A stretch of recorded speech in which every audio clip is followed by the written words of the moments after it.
I don't particularly have an intro. I'm just sort of winging it. We'll talk about some fun topics, I guess, today. I don't really know where I'm going with this. Anyway, 3, 2, 1. Hello, everybody. Welcome to the stream. It is the Biendeo stream today on this fine 19th of January 2026. So I hope you're having a wonderful week, and we'll have a wonderful week ahead of you. Sup, Fetty? How are you doing? Let's dive straight into the Gex, and we'll see what happens afterwards. There we go. The last stream had a fair bit of, how will we put it? Actually, really good progress. Say Gex. Gex. Never say Gex again. But no, yeah, I did actually quite a fair bit of good progress last stream. I think I got like 17 or 18 of the remotes, of the red remotes. So, the plan is to beat the game, and then we're gonna do the little bit of the Nintendo 64 version that, we wouldn't have experienced. Important things happen in the world of gaming. You didn't do your news bit last week. You usually drop all these news on me in the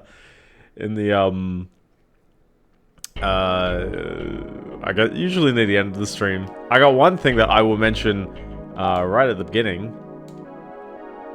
which is I talked about really putting in a lot of effort on that Guitar Hero Warriors of Rock set, and I binged it. I really haven't done much stuff. I haven't done much stuff other than that. So I've absolutely binged it. And as of 4 hours ago, I have checked it out. We're done. We're good. Everything's there. I think it's all good. It's all Warriors all week. I got a couple of things I need to show off in this game, though, before we dive into all the existing stuff. Actually, just two things, really. But two things I knew I needed to follow up on. So actually 3 things. Apart from song challenges. Yeah, I mean, if I can figure that out, sure. So there's this over here. If you stand over here, the camera goes back a little bit, and you'll see that there's this message here that says, Jesus Rich 98, Faith, Hope, Unity. I just thought that's curious.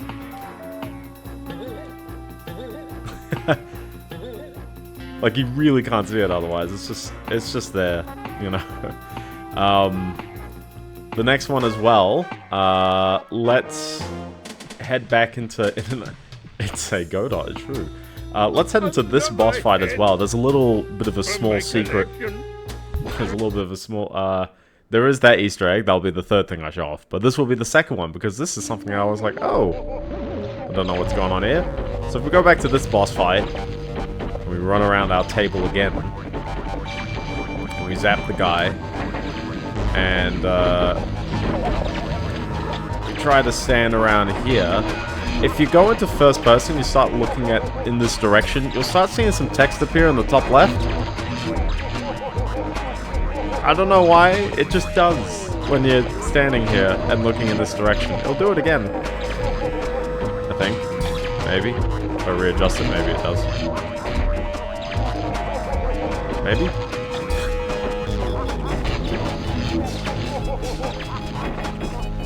Hooray for Bunny Gex, he sure is a funny Gex, rah rah rah. The set does. The set does on all 3 of these secrets, so good on the set for actually picking up on all of these, because it's a very nicely done set.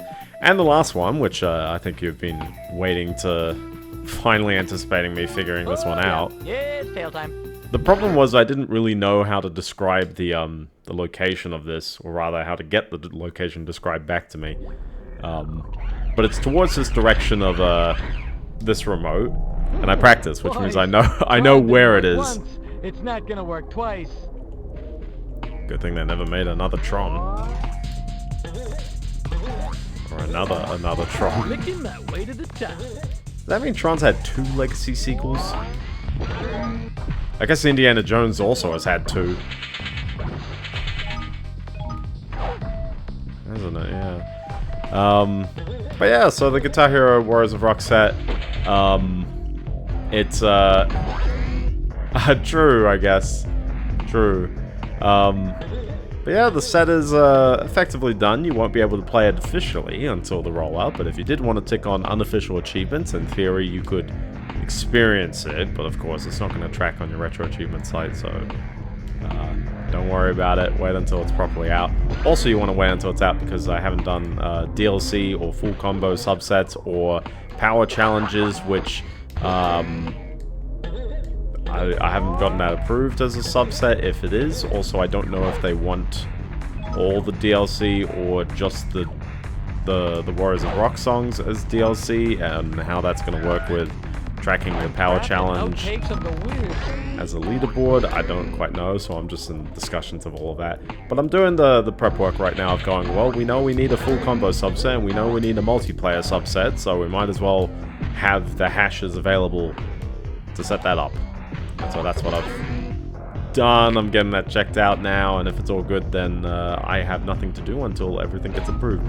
So here's what you gotta do. You gotta do this weird jump over here, and then you can go here. And then there you go. Congratulations. Now enter this URL to access the secret Gex webpage. This website doesn't work. Or rather, it just redirects to the, the big Crystal Dynamics website, which they haven't lost the domain. Internet Archive does indeed have this though, so if you wanted to see stuff, I think it tells us some cheat codes, which is nice. Yeah, it's kind of interesting. It's just there, so. But yeah, other than that, finally, with Kotaku out of the way, I can focus on some other things, or at least mostly out of the way. I've got just the small things, but since it's all basically ready to roll once everything's approved, it's not much effort from my end. So, anyways, that's the 3 things I wanted to show off. Let's dive into the remaining parts of the game. So, I don't know all the small things. That's a DLC song. I don't know where the whether it's 5 or Warriors of Rock, I think. Anyway, if we head over here, we have Samurai Night Fever. Beam me up, Scotty. This level is weird. It has a Dire Docks kind of structure where there's a gate that's blocked off until you've gotten the other 2 remotes. You know the level's good when it does the da-da-da-da-da-da-da-da. The art of fighting without fighting Gecko. Nice. But yeah, it's kind of got the central area. These 2 gates, so this and the one behind it, not that one, all closed off. It's not even Chinese. I'm not too sure if they've like back adopted it in any sort of like cultural thing, but I think it's because people, at least in Western music, a lot of people associate weird modes with some form of exoticism. So there's a, there's some kind of, actually even better, like Spain, which isn't even that exotic, but you know what I mean. It's like Spain's not that far off, but they got their own kinds of musical modes for mariachi and other sorts of genres like that. Flamenco has its own as well. Everyone knows the Egyptian kind of mode and like Arabic modes in particular, which might be the same thing.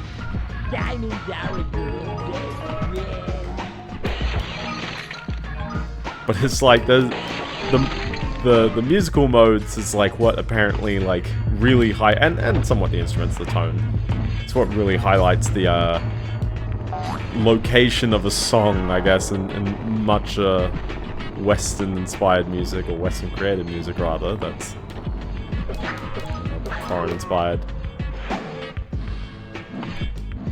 Like, clearly this, track's got like a hip-hop beat of some kind underneath.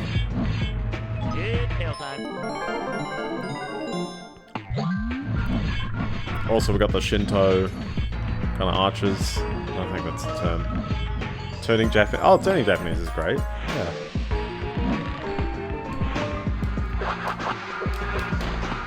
I mean, to be fair, it's like, at the end of the day... Oh my gosh. At the end of the day, it's like, is it a good song? So it's like, it doesn't really... To me, it doesn't really matter if it's like, oh, it's using a weird musical mode. There's plenty more where this came from. You gotta hit him in the head, and then hit him in the other head. And then he falls over and drops more yin-yangs on me.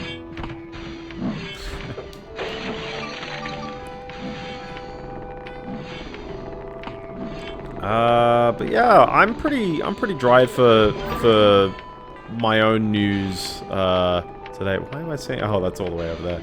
I'm pretty dry for my own news. It's quite a chill, you know. Let's play Gex and Gex and chill, as the kids say. Easter egg hunt.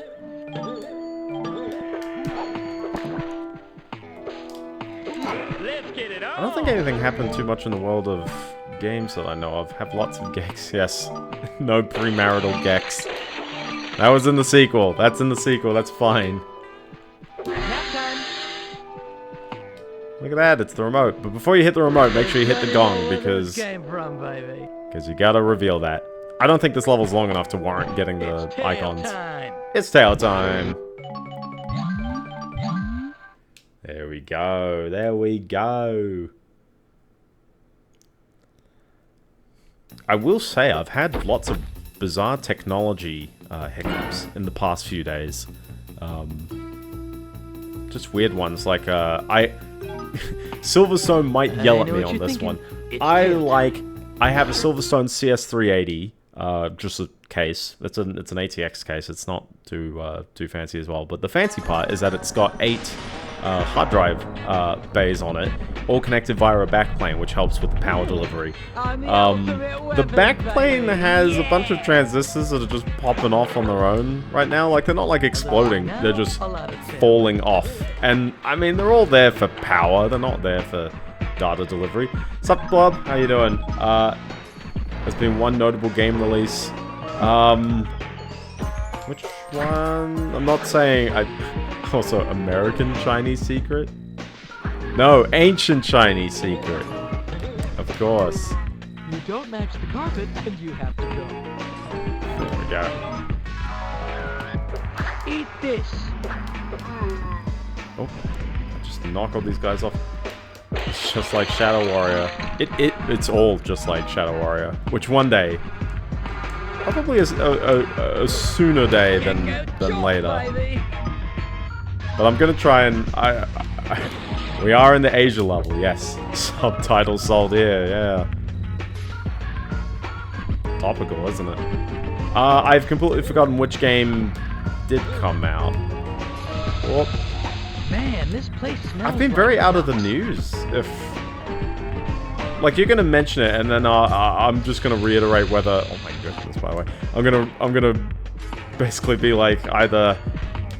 How could I be so dumb and forgotten about it? Listen, I could just type it on OpenCritic right now if you want. Last time I was here, I was dressed as a woman. Yes. This is a weird box, by the way. It does this, and then you can bounce up here and get a thing. I'm looking it up. Betty, you can't egg me on like that. I'm gonna know what game just came out. Ancient Chinese Secret, huh? Trails Beyond the Horizon.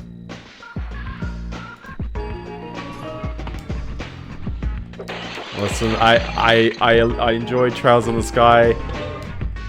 I haven't played the others yet, so this is a very. Jones, you will never get all 3 chakra stones. There's another one? Oh gosh, the Animal Crossing DLC.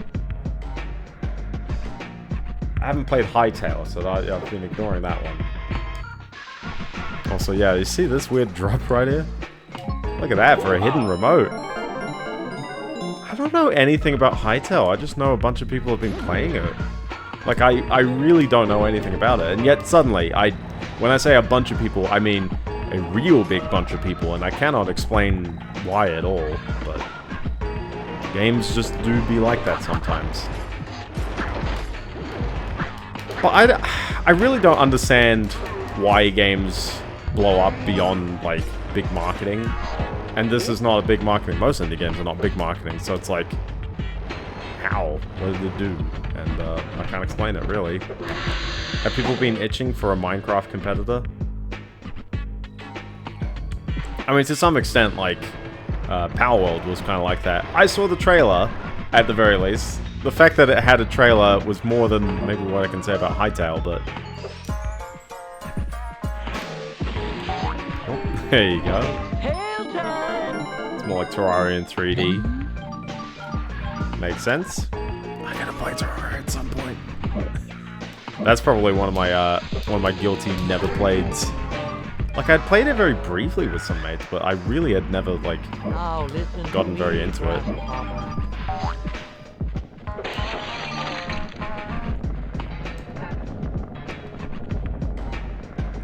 I did play Cube World for a brief moment, if anyone remembers that for a hot second. I feel like there's a lot of Minecraft-inspired games, and to be fair, Minecraft itself is inspired by many other games, but... There's some very straightforward levels, though, where it's like, not saying literally a platformer, but it's like, yeah, you know, like, you just follow the beaten path, and then you're all good. File this under ouch.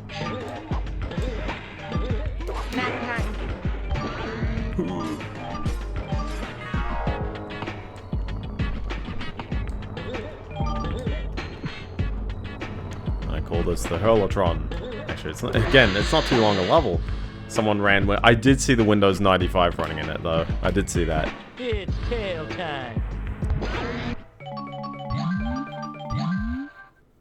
Really not getting that many of the icons, are we, though? We'll get there eventually, so... 32 out of 39 remotes. We're actually remarkably close to the end of the game. Forget about It's another it. Power World situation. Yeah, probably, where it's like, it's gonna blow... And not to say Power World dropped in the same way. But yeah, I don't think anyone would have predicted Power World doing as well as it did. I'm Kung Fu. You can be a millionaire. Oh my goodness. Gex, you can't say that. I can't believe he hit me with that. There we go. So I'm gonna play a bit more conservative on getting the icons, because I know I'm gonna need to hit tons of enemies and stuff. 3 more and I have the whole set. There we go. But yeah, no, I don't think I've got, like... Have I got really anything else ticking here? No, I got a tweet on my timeline basically claiming... Funny thing is, Hytale is doing early access on their own site. True, they're not even... Yeah, they're not even doing it on Steam, which I am amazed. You don't match the carpet and you have to go. I'm amazed that someone is pulling the not on Steam approach. It definitely works. There's examples of games that work fine without, you know, with self-distribution, but the thing with self-distribution is that you do have to do things that you probably wouldn't have done otherwise. So account systems, I guess download servers, which is usually very easy. You just have it on AWS basically, which is what Minecraft did for a very, very long time, anyways. It was there in the original. It was there right at the beginning. You'd get an S3.AWS bucket, you get that kind of link, and that'd be the file.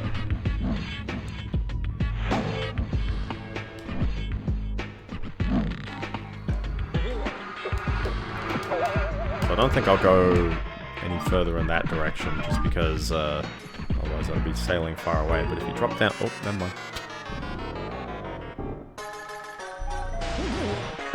Intentional. I'll just say it's intentional. I'm just farming the enemies a bit. Easy.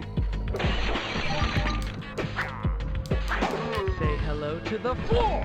Yeah, I mean, if I ever made a... Yeah, it's a cool success story. If I ever made anything, I would really want to, like... There's plenty more where this came from, baby. Not charge people for things until it's in a state where I feel like I could charge for it. I don't like the idea of pre-development kinds of costs for pre-orders. Hopefully they don't go Epic exclusive. Hey, you never know, but it depends.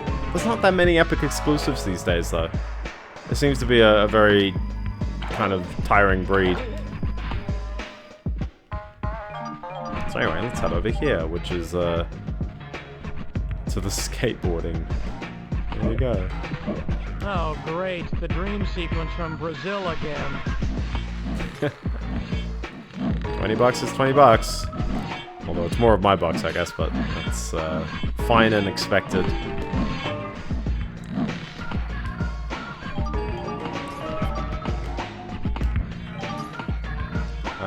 Trails Beyond the Horizon came out. Well, it's because there's tons of Trails games. Oh, there's tons of Legend of Heroes games. And I have yet to play many of them, but I will get there. This week has not been a very... oh, we're in parity with Japan. Ooh, very nice. That's actually really good then. But yeah, no, I've yet to play yeah, that much stuff this week, and it's like, man, I gotta like do a little bit of catch up and also make sure that I'm really getting through my JRPGs. I feel very, very terrible that I've had Xenosaga 3 started since like July of last year. I've just been... Trails is a huge investment, definitely. Yeah, I don't think I've been playing too many longer JRPGs.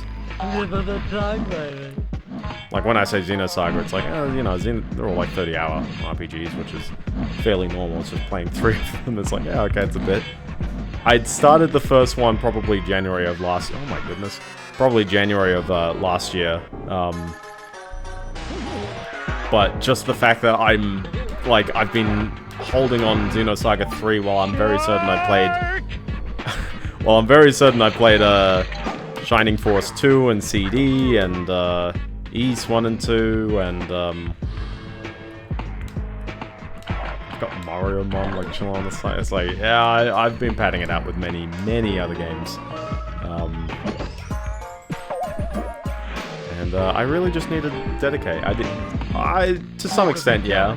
Like, I've played Xenoblade Chronicles before, and I've played Xenoblade X before, but I haven't played 2 and 3. But I thought, I'd really... Oh my goodness, by the way. Oh, no, no. Okay, we're good. We're good. Listen, some of this is the camera, and some of this is just very, very weird timing on my end. I will still kill myself if I don't have enough of the tokens.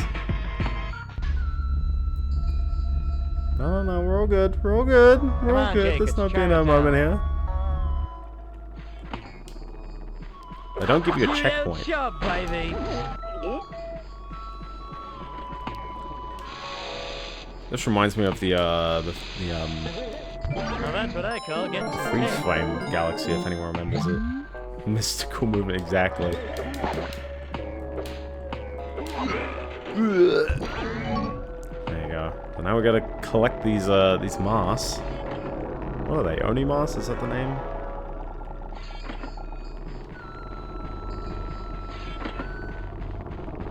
But I do like the music change. At least you get like something that differentiates this part of the level. No masks. Which one's Oni? Is that... That's like the one with the nose, isn't it?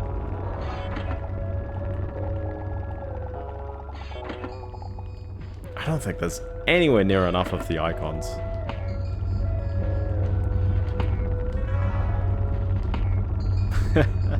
Onis are demons, ogre... Yeah, that's what I was thinking. Yeah.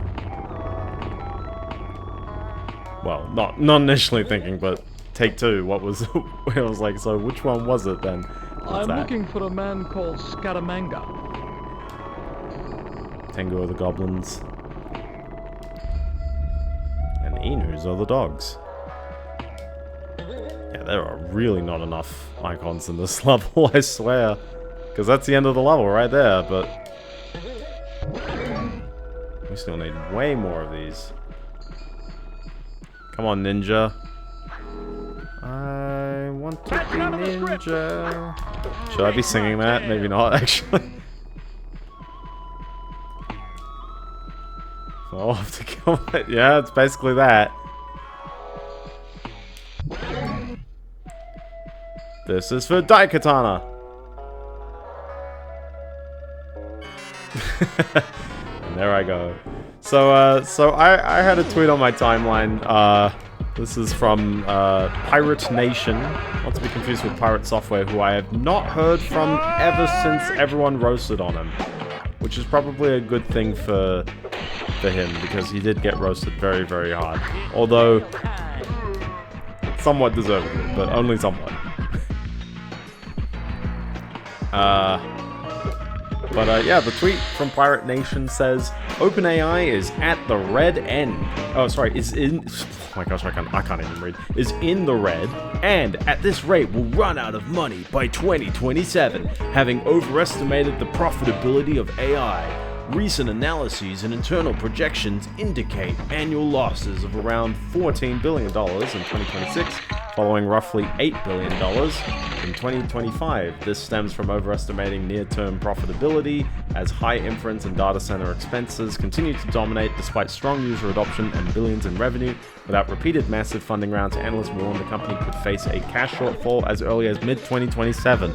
All of this is prefaced with, Pirate Nation does not source anything. Please, Pirate Nation. They also just blatantly repost some other people's tweets. I say they, it might just be one guy. So just a grain of salt.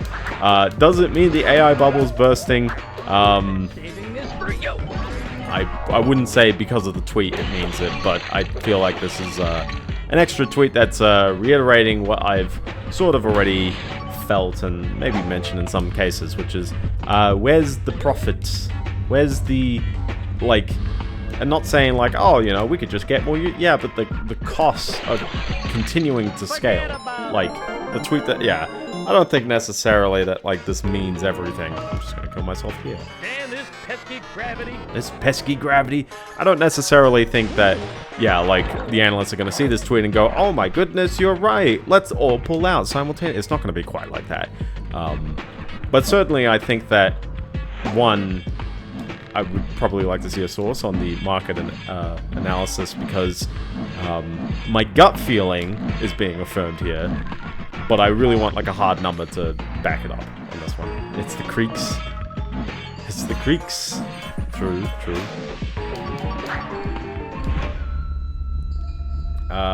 There is a tweet that says, to be fair, they started as a non-profit, which is a, yeah. Yeah, okay. You like how these, like, who put these here? It's like, you just gotta take the hit on that one there. Although the first jump's kind of awkward anyways. Oh, the frame rate. That's okay, we'll get there. Technically, yes, it is technically correct. But it is also very odd, like, to some extent as well, OpenAI starting as a non-profit legitimately should be a non-profit. I think people should have been investing in this for the sake of its, you know, not necessarily for profit, it is just for research.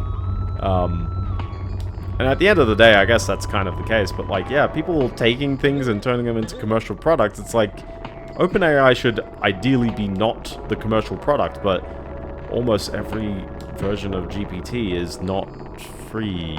I mean, you can use some of them for free on the website, but what I mean is that you can't just download them and use them for personal use.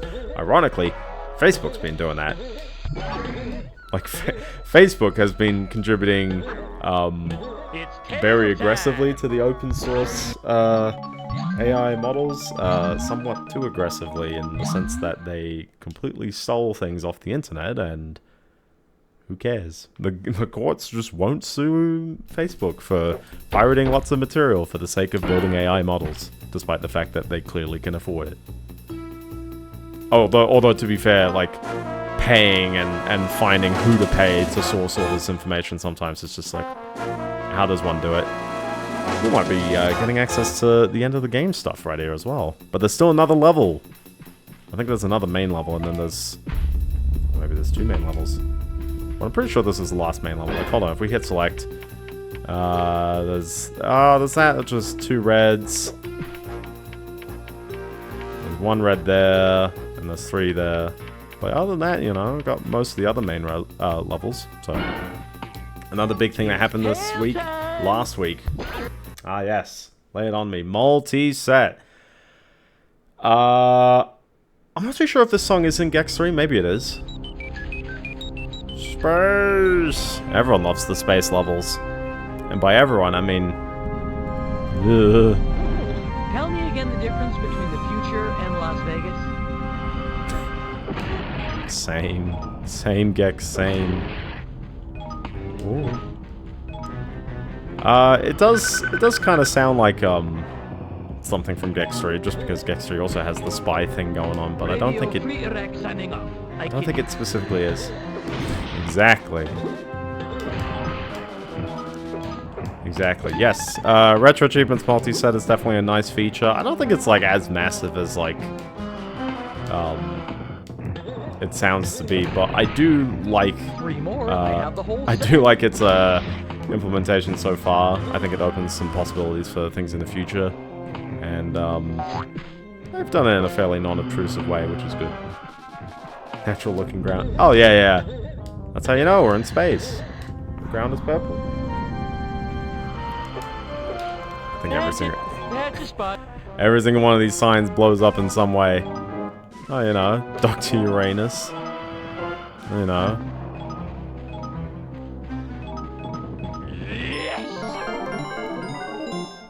It is definitely a big thing, and I've been enjoying it. I've been playing Rock Band with the full combos on, which is very nice. I've currently got 27 of the base full combos. Let's see if we can run around before I die. I don't think I could do Run to the Hills or Green Grass, but since everything else is a 10 or lower, who knows, I actually might be able to base FC the other 59 songs. We'll see. I really struggle with the rapid strums in Rock Band 1 though. On Creep on guitar, yeah, I was gonna say it's got the rapid strum, so it's gonna be a problem there. It's because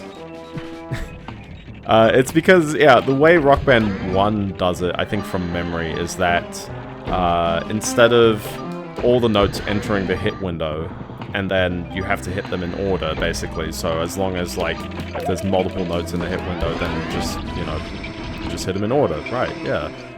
Rock Band 1 instead specifically makes it so that the notes, if they're close enough that multiple of them could be in the hit window is shrunk to be perfectly halfway between all the notes, which means for rapid strum notes, they're suddenly way more precise than they used to be. I might run out of air here. Oh boy. No, we're good.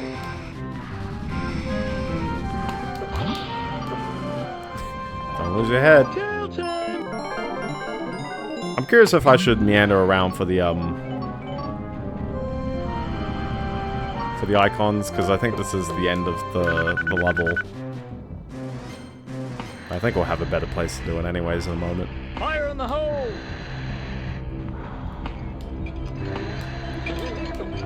I'm not too sure if it's as annoying as space level, ironically. I also tried Green Grass. Oh yeah.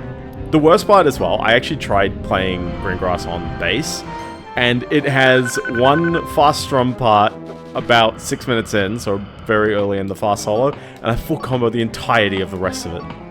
Because it doesn't really do anything too wild on the bass, it's just like, there's a few quicker parts here and there, the riff is a little bit, you know, intense, I guess. It's got like some stuff going on, but it's not like, I don't know, like I played these games enough, so it's like, it can't be too bad. And bass on a Rock Band is a lot easier than on Guitar Hero because you don't have to think about those open strums. Alright, it's tail time! Okay, what is happening here? Hold on. So I'm standing here, there's... wait, yes. Oh, come on. There we go. There we go. Yeah. Maybe. There's one thing Rock Band does have, and that's a drum system that actually does work. I was chatting with Accessivisor, he told me to look out for certain things on the Guitar Hero engine. Actually, it's not too bad on Warriors of Rock. I think they fixed the ghost notes issue mostly, except then you get weird ones like Shortest Straw. Where, which will depend if I'm even importing the song. Or even... what's it? No, it supports the drums. It doesn't support 4-lane drums, which is not really that much of a problem. It's a problem for the people who are stuck to using 4-lane drums, because, yeah, you gotta find an extra pad somewhere. I'm curious, actually, how to properly support it, but I don't have a 4-pad on my own, so I really can't, like, give any input on it. Unless one can reverse the game and figure out what the game's doing. Maybe that'll help. Now that's what I call getting some GoFundMe pay. for research. Maybe. I was gonna say, like, I'm trying to remember what was the next thing I was investigating out. I think I'm testing some RetroAchievement stuff.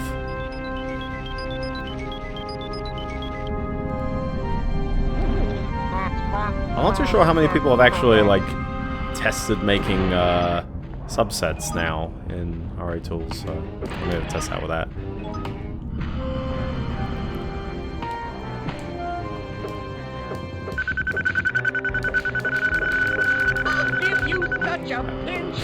I just wanted to hit that over and over once I heard the sound was repeating.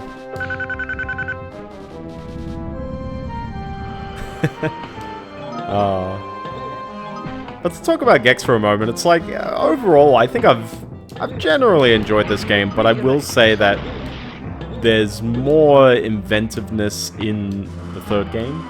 How many subsets are... There's definitely some. There's definitely some out there that still haven't had it enabled. And on top of that, I haven't personally tested my own.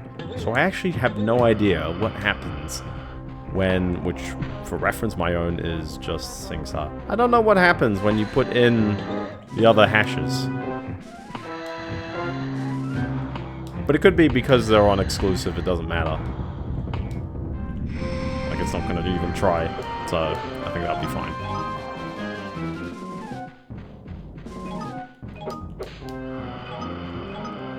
There are about 420... within a... well, the problem is that it relies on the set devs to be aware of their own sets and how they behave, and a lot of devs are not active, so... You've seen that number, by the way? You gotta hit the weird purple things all in one life. Here's George Jetson.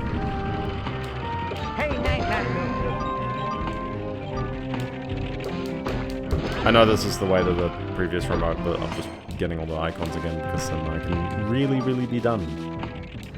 I don't think you have to go any further than that purple thing. True, I guess. I guess you're gonna have to ask them more because I didn't really look too much into it. I went, well, I only have a handful of subsets and they're definitely exclusives. So, easy. Me go down active dev subsets are like twice or thrice the amount. But I mean, they've been, I don't know, they've been looking at it for a while, so I just trust them on that one. I wasn't really involved too much with the process. It's just like, yep, they kind of had it, and I was like, yeah, sounds good actually. Aren't you a little short for a stormtrooper?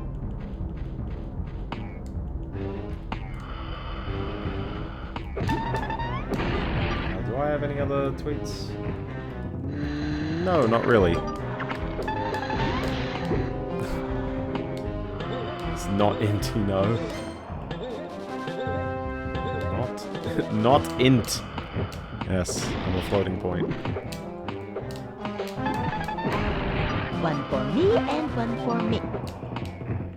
There we go. The epic type. Exactly. Although not to be confused with Floating Points, who made a very, very good album back in 2021. 3 viewers! Yeah! My candy. Well, you only need 3. You only need 3 in order to do the affiliate if you ever wanted to do affiliate status on Twitch. I'm always curious, like, which games actually could get tons of views and which ones are just like, oh, whatever. Because, like, obviously, if it's like, oh, you know, I could be playing Hytale right now. But then it's like, well, so many people are playing Hytale. Sup, Tom? Sup, Rage? How you doing? We're gonna bounce up here. Nothing says 3D platformer like space. 4 viewers. Twitch is always very selective as to, like, who even counts as a viewer as well. So sometimes, like, and not to say I'm view-botting myself, but it's like a lot of the time I'll have my own stream open, and then sometimes it starts counting, and sometimes it doesn't, and I'm like, okay. It's there to be my sanity check, so I can see it and go, ah yes, my stream is working. But, like, sometimes it thinks I'm streaming myself. That's for 12 years of Full House. There we go. Look at this portal. And a hidden remote over here. Wow. Wow, who could have thunk? How many galaxies can one see from a distance? Oh, snap, he's got... Whoa. Never mind, I got hit anyways. Come on, come on. Never mind. Ah!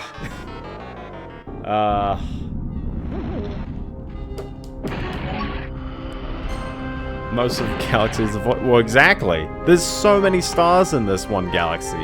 Or, rather, this area. There's one over there, which is somewhat close enough that you can see the whole galaxy over there. Played Super Mario Galaxy. There's tons of galaxies all over the place. And barely any stars. It's tail time. Well, at least I don't have to think about this anymore.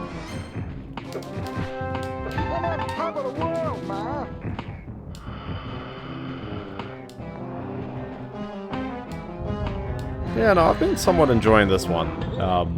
But definitely it's like, the 4 hits as well. Like, I'm surprised that despite even mentioning...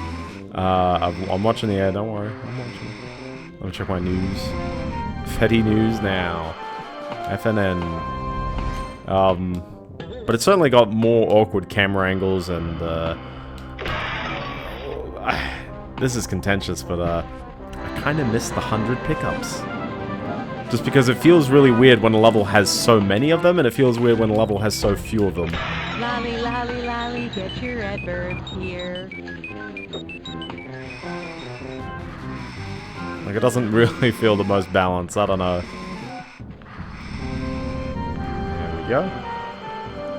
And then we just continue on up, and hope, please hope, that I have indeed hit all the things I need to hit, so. 120 in Gex 2. Yeah, well, it's 120, but it's also, like, it's not precisely 120. There's way more, or way fewer, depending on the level.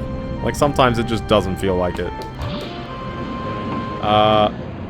Literally. Well, I mean, the fact they're falling out of the map kind of indicates, like, oh, there is a bit of a problem there, but... This is Major Gex to ground control. That's a very good impression, Gex. I think the one thing with Gex 3 for its pickups is that even though that you do have, you know, only 100, which is great, like, you know, you can't miss any. It's very easy to miss them because most of them are on pathways that are not the one that you're going for. So you have to explicitly, like, go out of your way to get it all the time. The band 100 Gex... Oh, that's true. I keep thinking it's like, no, it's 1,000 Gex. No, the album is 1,000 Gex. Or 10,000 Gex. This is Gex with an X. 100 coin stars are kind of annoying in Mario 64. And honestly as well, like, clearly this game is doing it because...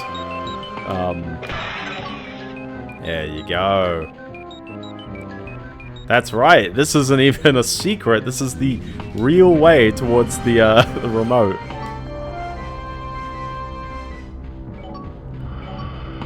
It's not too out of the way, but it's just the fact that you have to do it all in one life. What? There you go. It's tail time.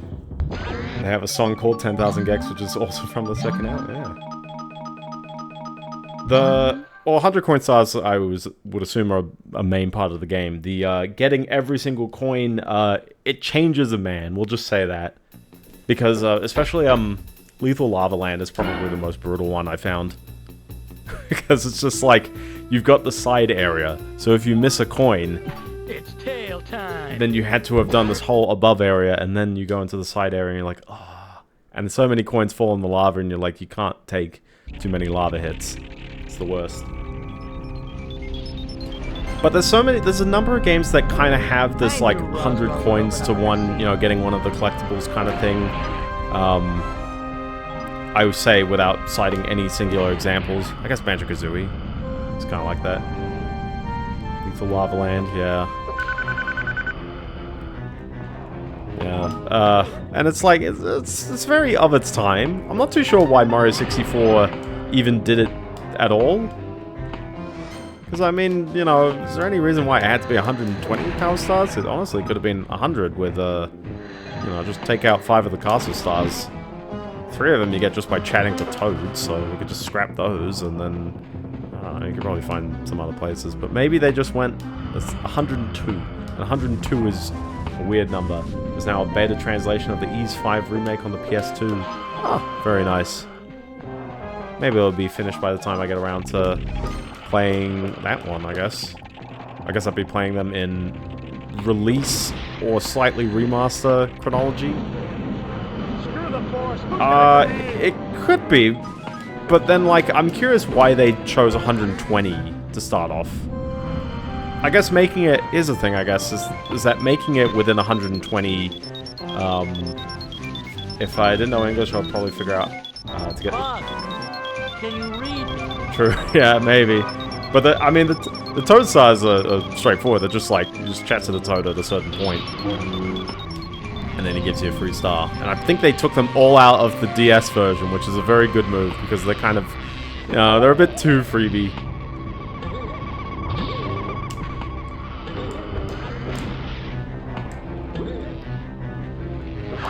I like how you can use this ice power-up, which, by the way, ice power-up in space. What am I, Arnold on Pluto?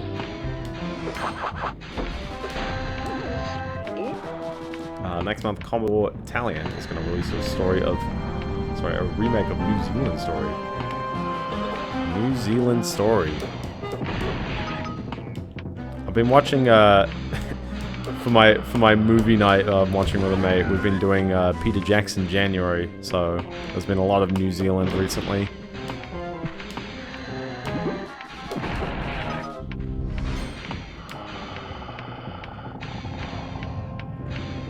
Taito game. But yeah, just on the topic of the 120 stars, I think one guess I'd have is the easiest way is that, sorry, you'd have to bit mask. You'd have to at least have 128 bits to store whether you've gotten each star in some capacity. And so maybe it's just a nice big round number. Please don't die. Please don't die. Oh my goodness. Oh, got that one a bit fine, didn't I? So maybe they just went, yeah, 100 and... Well, they wanted a multiple of 8, and then maybe they just went, well, we've got 120. I had a fun one when I was going to the Guitar Hero. They've got a concept called a packed struct. Where they basically... And it's curious, actually. Oh my gosh, I can't see where I know what you're thinking. I can't move the camera. Where effectively they design the structure, and it's weirdly in the QScript side. So it compiles into this weird kind of interpreted, what's how would I describe it? It's like Java. It's like this bit of a bytecode that it compiles to, but it runs on top of the program. The weird thing about the structures is that they define the minimum and maximum values, and then it automatically determines how to compress that into as small a space as possible. So we end up getting this spot where it's like the scores can go between 0 and 2 billion, 100 million, and all that stuff, which means the system knows to make it exactly 31 bits. It gets very annoying when you're trying to reverse out of it, and you just see 31 bits all smushed together, and then the first bit of the next one is still part of the 32 bits of the first one that you're looking at, and all that stuff. Percy Jackson. Oh, no. I watch a Greek fanfic, yes. We got this level. No weddings and a funeral. We need to penetrate the inner sanctum.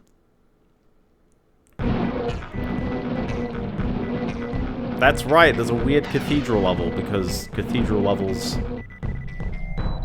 I guess? Terminator, phone call for a Mr. Terminator. Well, it's not really a cathedral level, is it? Because, it's just the factory level from the first game. I mean, we've even got all the, you know, picking up enough icons and getting the hidden remote like it. Read my comment, sorry. Newly indie GOG. Oh, true, yeah, actually. Expressed interest in going the Night Dive direction through releasing old games, making remasters. That is good on them. And ultimately, at the end of the day, like, I like the idea of more remasters of things existing, even though it's like, well, if a game is good, why not just, you know, have a good version of the game? But honestly, the more love you can put into it, I'd say that's fine. Like, don't remove old versions or have things in a state where people can play the old versions in some capacity. This is very croc, isn't it? Having the platforms that spin around you. Also very nice.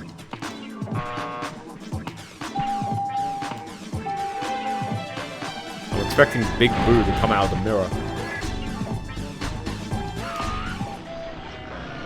That just happens, you know?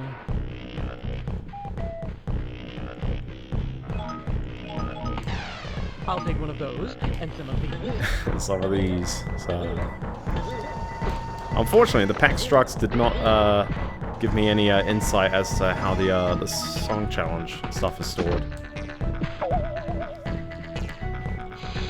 don't know why I ran towards her. I was itching my nose and I just went, oh, straight into the pit of despair.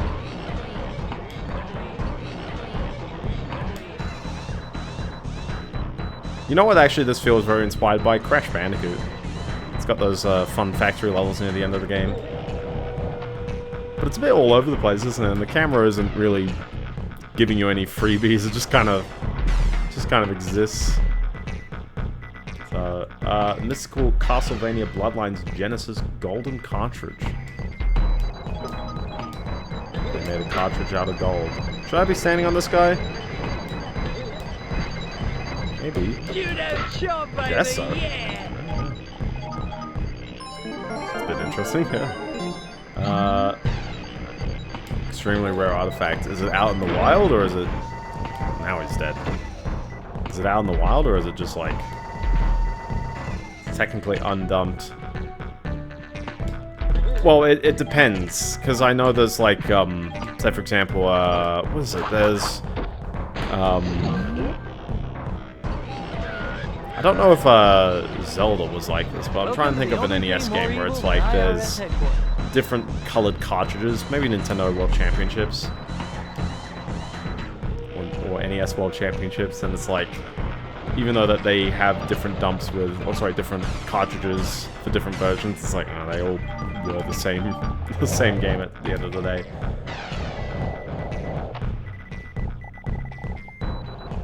Oh, but I guess if it's got his name on the main screen, yeah, it might be a bit different. But only a little bit.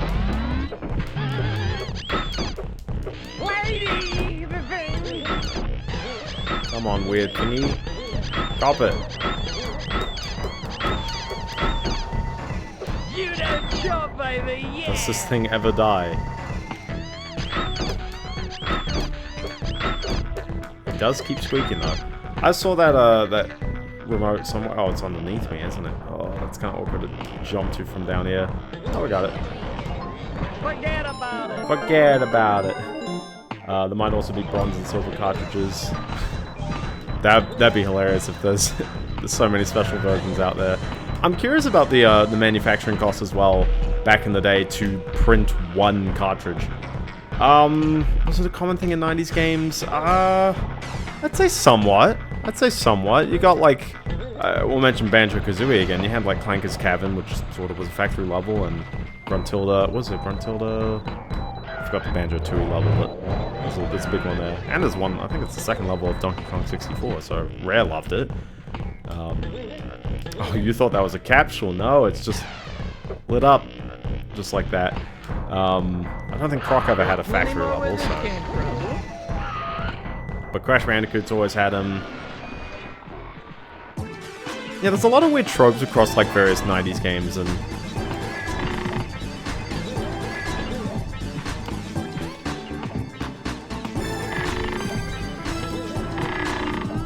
Simon says, which platform is the right platform?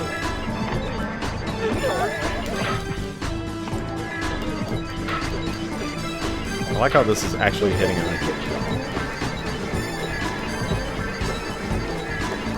Okay. Why is it yelling at me, though? Was Sega the one that... Sega did have the special chip in the cartridge, yeah.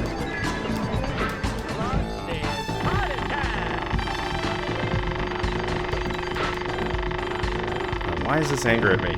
Why is the... Hold on, why is the disco ball a sprite? Oh, I guess it's easier than making it a model, isn't it? It's not even there. I guess since it's spherical, you can't look at it from any weird angle. Alright, why is... Do I have to... Gecko chop, baby, yeah! Ouch. No? I'm just gonna leave and come back. I'm not too sure what's going on there. Adaptation of a Japanese variety TV show with the conductors deliver soba. So, this is where they decided to change code. I wonder if it just got stuck. Who knows? Ah, and given that it's on CD, makes it very easy for it to rot as well, wouldn't it?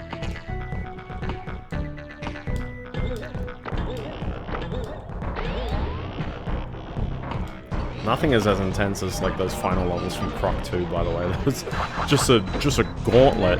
Probably because it's technically like 4 levels in a row, but they don't give you any like indicator where the levels end. So if you quit the game and come back, then you lose progress if you didn't go between the levels. But it's been dumped and now in good, now in English. All right, well. Now you know.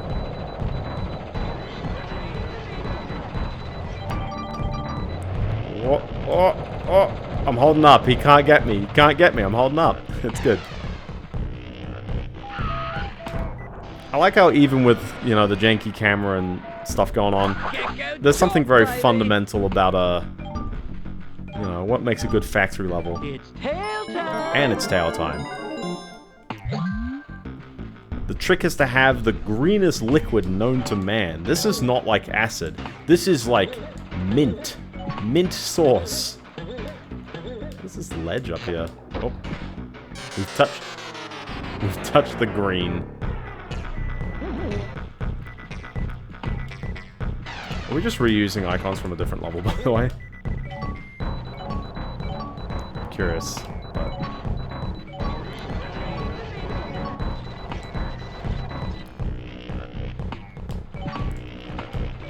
I'm not too sure what the actual, like, I guess, concept of Gex is. I know he's, like, you know, he's got the TV brain rot, which is why he keeps quoting movies and TV all the time. And then somewhat, Rez is like a TV monster, basically. And he wants to, I don't know, he's taking over the media world. And so Gex has to go into the media dimension to stop him. Like, that's... I think that's what's going on. I need this! But I can't explain, like, well, what is all this, I mean? Ah! Demo, a Metroidvania hack based off Super Metroid. Opposition, a new game called... it was just Brit... well, he's got a different voice actor in the British version, so... But no, I think what's the name of the voice actor? I'm pretty sure he's American, isn't he? At least this guy is. It's really weird. It's like somehow you have a completely different Gex in the British version, which I will not show off on stream, unfortunately, but I will show the Nintendo 64 version where he's slightly more bit crushed, which is good enough. Oh my goodness! Listen, compare that jump. That is This is my brain rot, okay? Every time someone talks about a modern internet meme or something like that, and it's like, my brain rot is I keep thinking of everything in some architectural design of some 90s 3D collect-a-thon. So that part, I'm like, oh, that's level 13 of Toy Story 2. You know, exactly... I'm really not having a fun time with this camera. The best part, I had a net positive of lives this stream still. They give you too many. The music's a jam though, in this entire game. I mean, I like their aesthetics as well. It's just like, oh my gosh, the camera. The creator of Echo confirms they're still working on the new game. The ROM hack? Or just the new Echo game? Terminator, phone call for a Mr. Terminator. Alright. You know exactly what I mean. With why is Gex... You're seeing he's not running at some point. I'm not too sure if it's because he's not, like, running right away, and if I jump too soon, he's doing that more shallow run. Entirely new Echo game. Ooh. I think you told me about that one earlier. But at least they haven't delayed GTA 6 again.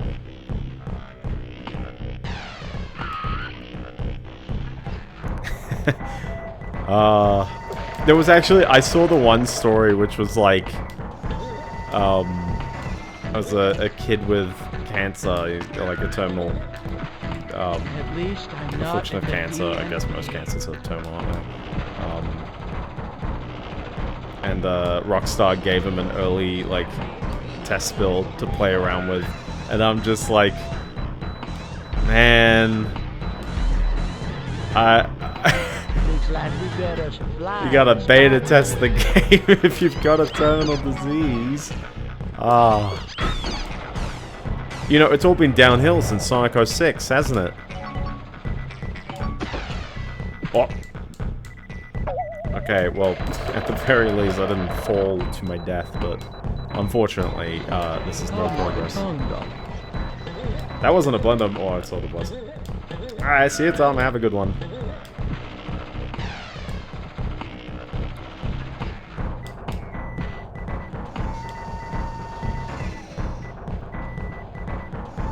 Okay, take two.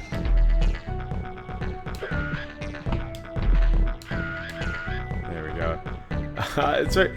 Oh, exactly. And what was there was a meme I think I saw someone say. There's an old Miyamoto quote, and I don't even know if Miyamoto even originally said it. But it's like a delayed game will eventually be good, but a bad game will forever be bad, like that kind of stuff. And it's kind of the idea of like, well, you know, don't release until you're ready. And a part of that is true. And then the other part of that is people are saying that with Metroid Prime 3, or 4, I guess Prime 3 as well, if you're disappointed about Prime 3. But it's like people saying about Metroid Prime 4. And I think it's a harsh, but also like, yeah, like they delayed it. I'm like, you know, how much do they really gain by delaying it? Skull and Bones is a great example. Now, where am I going off to? Oh, there you go. There's a platform. Nope, that's not a climbing ledge. Don't botch it.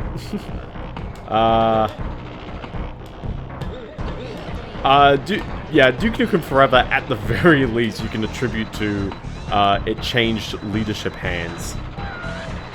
And the leaders went, yeah, we can ship this. And it's like, Duke Nukem Forever, actually, it is quite surprising how well it works. Maybe that's one I should actually add to my list. It's just that, like, it's lame in many, many, many ways. And also, it's inconsistent.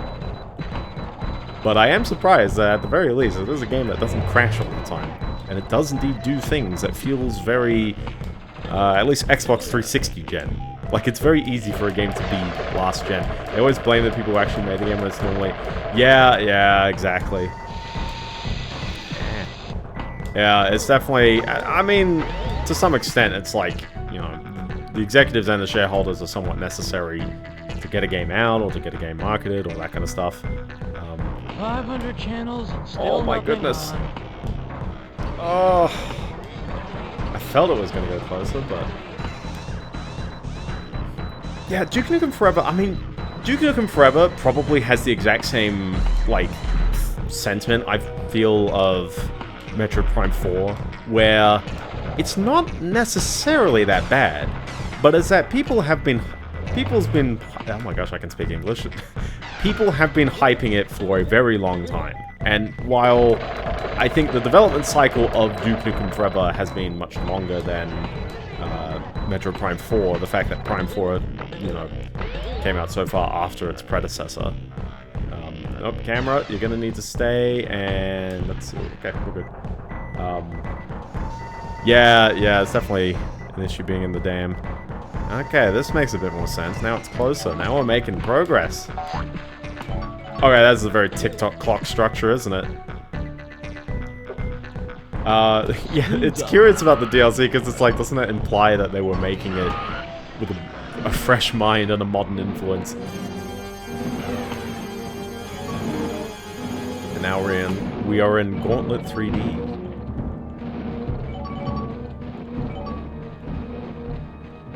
Well, you gotta end in the church section somewhere. Is it a comfortable 6 hour? I don't remember enjoying it like a crazy amount, but I definitely do think that like when people say it's one of the worst games of all time, it's like, not really. It's not that bad, is it? Is it? I don't know.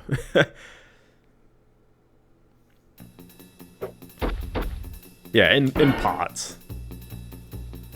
And to some extent, it does things sometimes better than games of its time anyways. Bonus!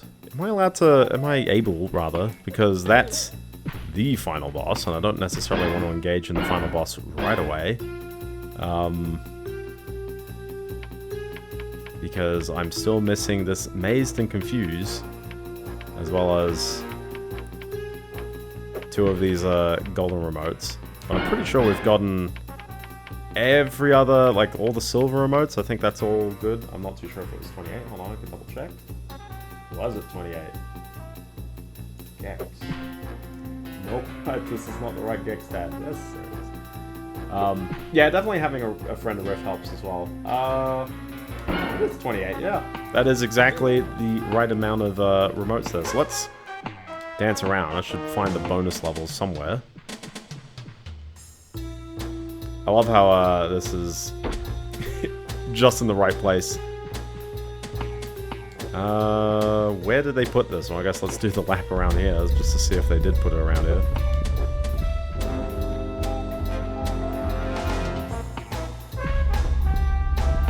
If it's not the dam, it's the hotel. That's the other, like, large part of the level. Or of the whole game, isn't it? Chips and dips. I think there's a secret in this level as well that I've got to find. Lady, you gotta change your lint filter. Well, we gotta bring back this concept. Oh, come on, I want to get my 9 volts.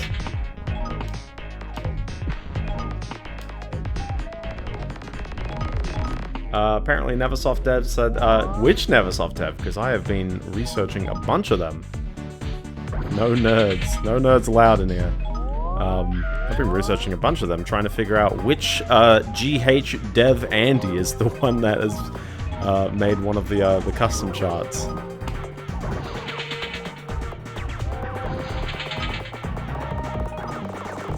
Okay, it's not the one. There's 2 Andys at Neversoft, and one of them could be Andy Gentile, but I don't know if it is. And if it is, reach out to me, Andy Thips. I love you. I gotta watch your Tony Hawk 3 and 4 videos. Oh my gosh, long message.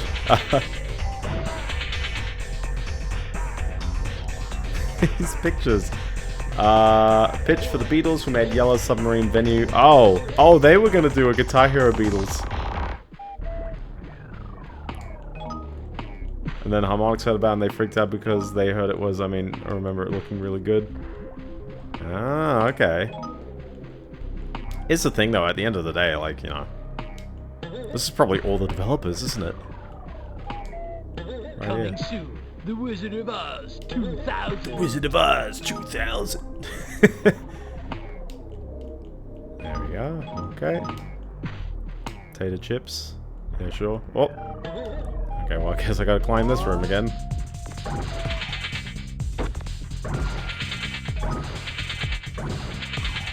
I'm always curious about how many bands never got a song in a Guitar Hero game. I guess the other one that's probably noteworthy is Green Day. Didn't get one. Except for Guitar Hero Live. I know you're gonna mention Guitar Hero Live. It doesn't count.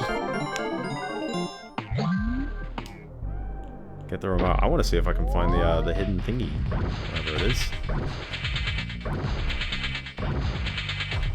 Very Q-Bert level right here.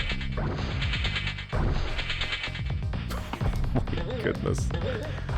Oh my gosh.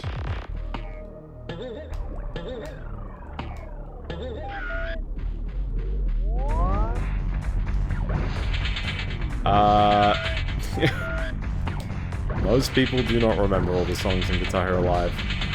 That is a regular Guitar Hero Live song, though. Oh, don't. Oh, oh. I'm doing a bounce. I'm. How did I get in Bill Gates' head? It's so over. It is actually so. Oh my gosh, it really is so over. Ugh. About the news. I mean, we somehow started talking about Neversoft again, so... well, yeah. Somewhat, it's a bit of an awkward thing in Gex, because when you got that bounce, sometimes it just locks you out of your movement. Like, you can't cancel out of it or land on anything. So we'll give it another go, though. Yeah, I beat the factory level. We're all good there. I'm looking around to see if there's another bonus level after this one. And then in theory, that's all the bonus levels. Or I guess we got the extra bonus level. All this technology still can't explain why David Hasselhoff is so popular. That is true. Although he was in Anaconda 3. Or was that Lake Placid 3? I think it was Lake Placid, actually. Oh, it was Anaconda. All this technology so fat guys can hear Rush Limbaugh. He was in the SpongeBob movie, that is true.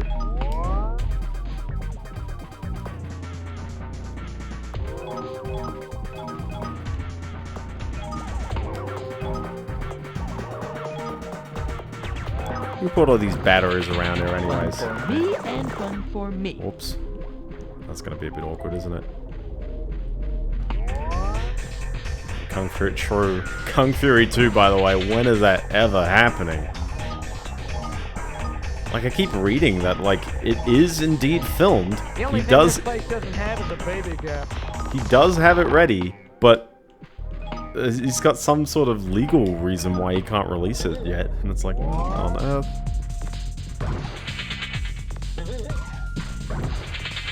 We'll get there, I guess.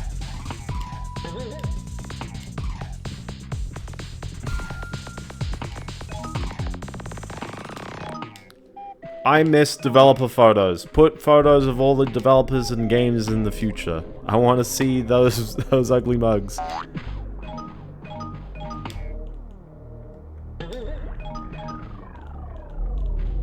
There we go. Oh, come on.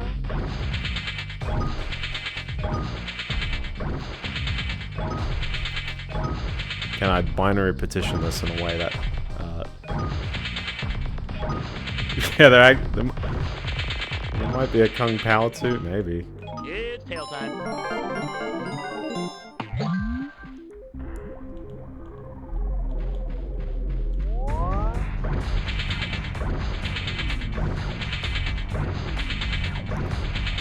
The cow strikes back. Okay, I got a minute to somehow pull this off again.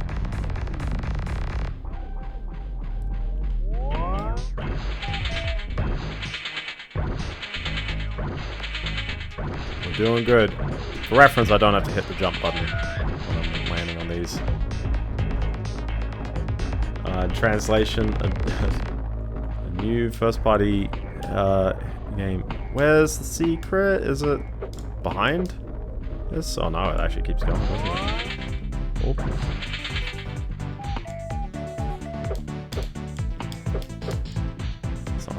push. Nope, not that.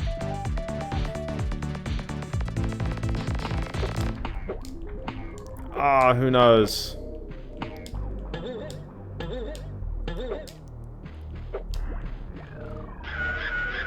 Nah. Okay, well, let's pick up the remote. There's a retro achievement for find the hidden picture in this level, and I was like, oh, can I find it? Can I find this? And, no, I don't think the answer is yes. No, yeah. It looked like I was dodging the remote, but I sort of knew what I was doing. Secret picture at the end of, Oh! Okay. You must reach the end of the level without collecting any batteries. Listen, I'll take one crack at it. Let's get it on. I'll take one crack at it. That seems a bit incredible. I should have just been a Maytag repairman. Because that means you've got to somehow scoot through all of this without touching anything. And there's bound to be so many of them that are just there. Or, in, you know, the camera's going to swing around and suddenly it's like hitting it. Ah. Yeah, like right there. It's like... Oh.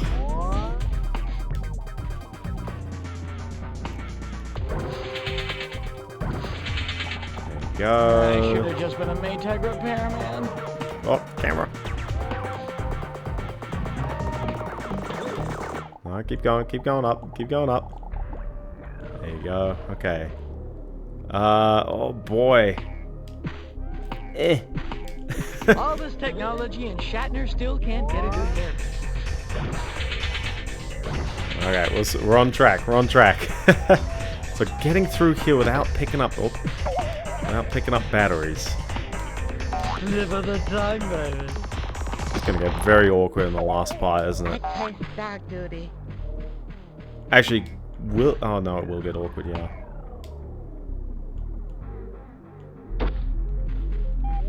Okay. Yeah, this is the part that's gonna get very, very awkward, isn't it?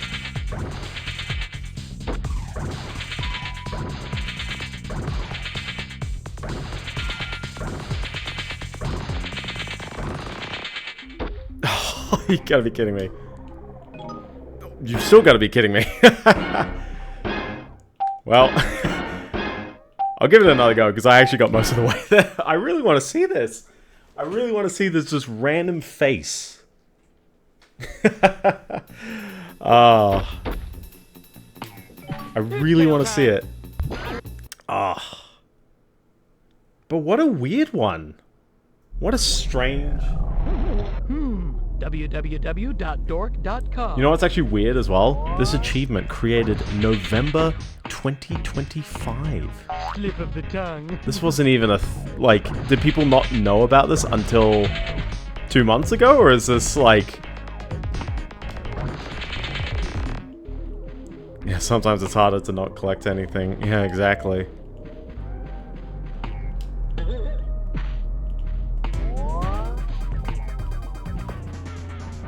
Every time I play Gex, I'm mentally thinking of the third Venom movie because my mate and I watched it while I was learning about David Hasselhoff is so popular.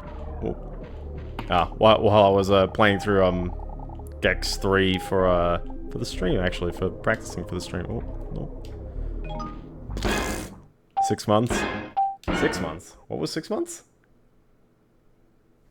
Did I say 6 months? I said 2 months. 2 months, yeah. It's tail time. It's tail time. Oh, oh. Gosh, I don't remember much about that movie. I remember the dance scene. I remember him stealing some guy's suit. I remember the horse.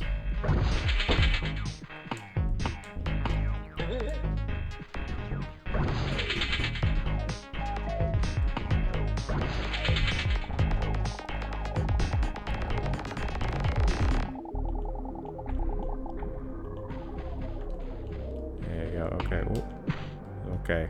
This is probably one of the more awkward parts here. There we go. Proc the horses here. Lady, you gotta change your lens filter. There we go. You really want to see that face. It's gonna... It will be an incredible face. Okay. Just don't do that.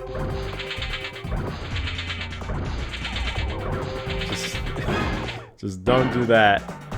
Just don't do that. Don't do that. Oh my goodness.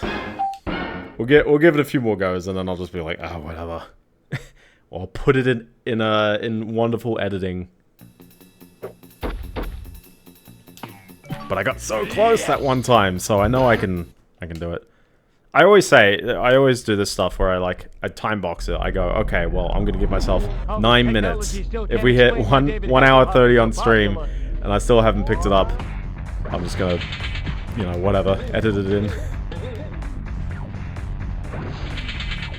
It's not a post-stream stream just because like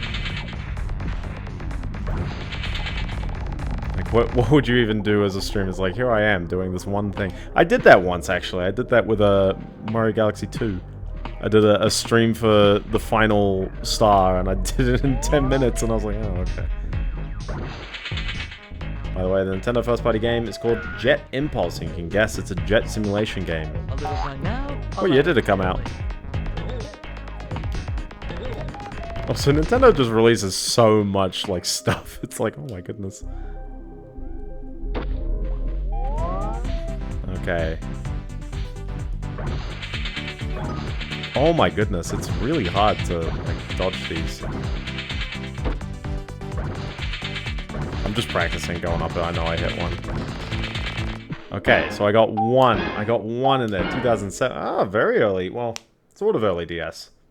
It's mid-DS, I guess, at that point, actually. Here's a question. Is it a good game? Let's get it on!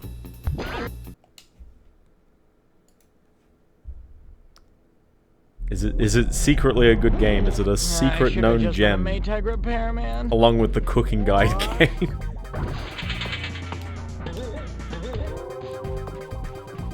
Seems good. Alright.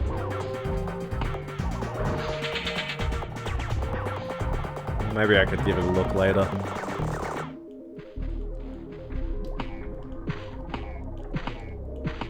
I like how you're seeing me breeze through like the rest of this. Because I now know where everything is. It's just like, oh, okay. Someone call it Ace Combat DS. Maybe.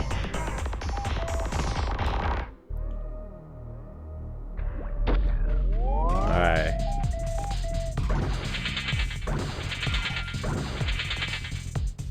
Oh. www.dork.com. One more. Two more. One more.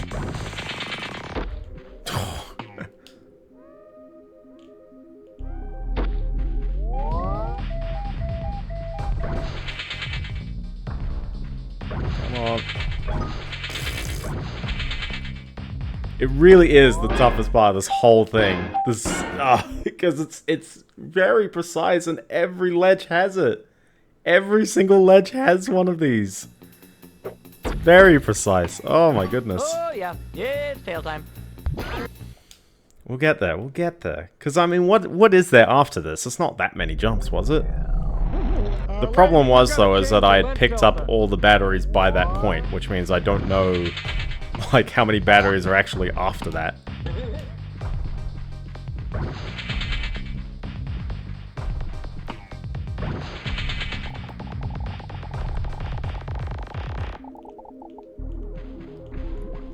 Here we go. Jumpy, jump. Jumpy, jump. But I feel like I've played enough collect-a-thons that, like...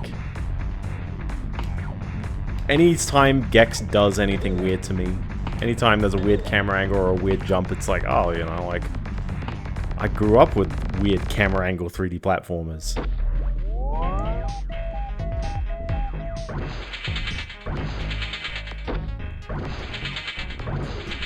Alright, we got the rhythm. We got the angle. We're good. Alright. So how much is after this?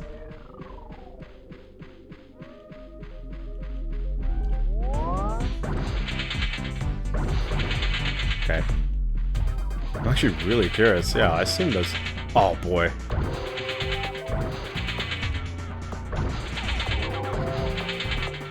Ah!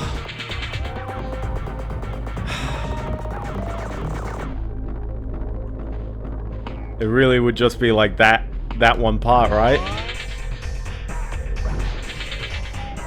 It totally is. That one... Yeah! Now that is a Fetty moment. That is a Fetty moment. You jinxed it, my man. Nah, it's all good. But also...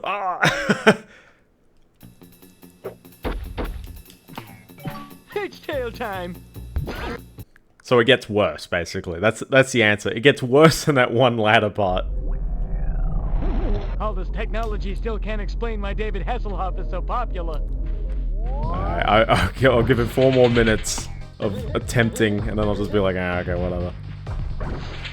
Because remember, I still got to play another bonus level, the last of the kind of secret levels, the end boss, and then remember, we still got to do the Nintendo 64 level, so... Still a little bit of things, so I don't want to spend too much time if I don't have to.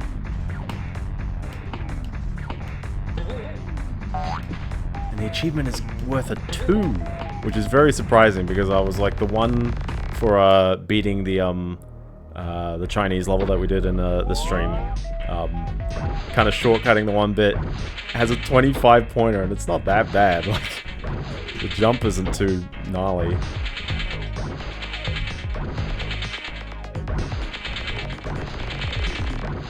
We're good, we're good, we're good. Okay, I got... Boys, See, I would say I've got plenty of time, but this power-up doesn't last that long. And also it's very easy to just fall down like that.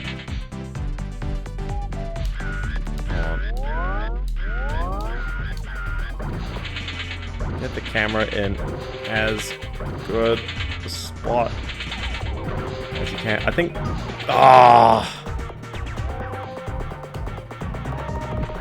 Just need to, like, it's... Hugging the wall worked until that one ledge. And that's the second last ledge as well. Oh, it's so close. It's so close. They are... Well, sort... Well, actually, yeah. I mean, they had to know, right? If they put a secret in there... Yeah, it's closer to the wall. Yeah. So it's like... It's like it's there to intentionally throw me off. I wonder if this is one of those things where it's like they put this in there and then like the age rating board just had no idea it existed because like, you know, what do you do? Whoa. I mean, I assume it's not mature, right? I'm about to show something that's secretly in the game. But honestly, like, this might be a funky, like, dev kind of challenge. They threw it in there knowing that they didn't really have to, like, mark it or anything. It's like, oh, you know, like, can you get through the level without picking up anything?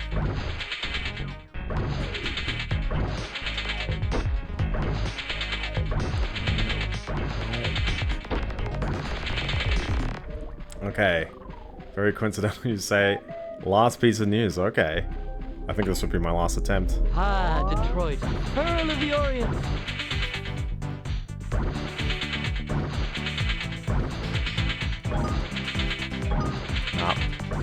And that one is close. Yeah, those two are closer, but so is the other one. So, okay. Editing VOD. I will put it in right here. All this technology still can't explain why David Hasselhoff So in somewhat a classic Biendeo fashion, I was doing things wrong. The trick is to avoid these particular ledges here. You see those two that were off to the side that you can just avoid. There's the two there. There's the three a bit later as well. And really you just have to avoid those. You don't actually have to avoid any of the batteries. Which is a bit of a misnomer. I'm glad I read that one wrong and I tried going for an ultimate challenge run because I would have been very disappointed that I was still landing on those ledges. But yeah, at the end of the day, you get up to the top and there you go. There's a face.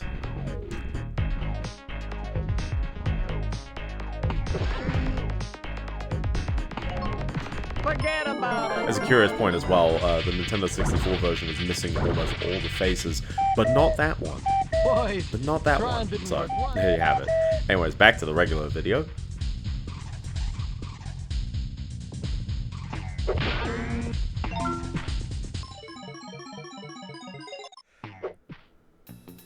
Listen, it's tough though, and it's somehow worth 2. I don't know why it's worth 2. 2, I can't do 2. So where is the other bonus level? That's what I'm curious about. I don't suppose I have to beat the game, right? Because we're still missing one, and for reference, it is called Bugged Out, which doesn't really help because you can't really see the bonus levels from that far a distance. We've done that one.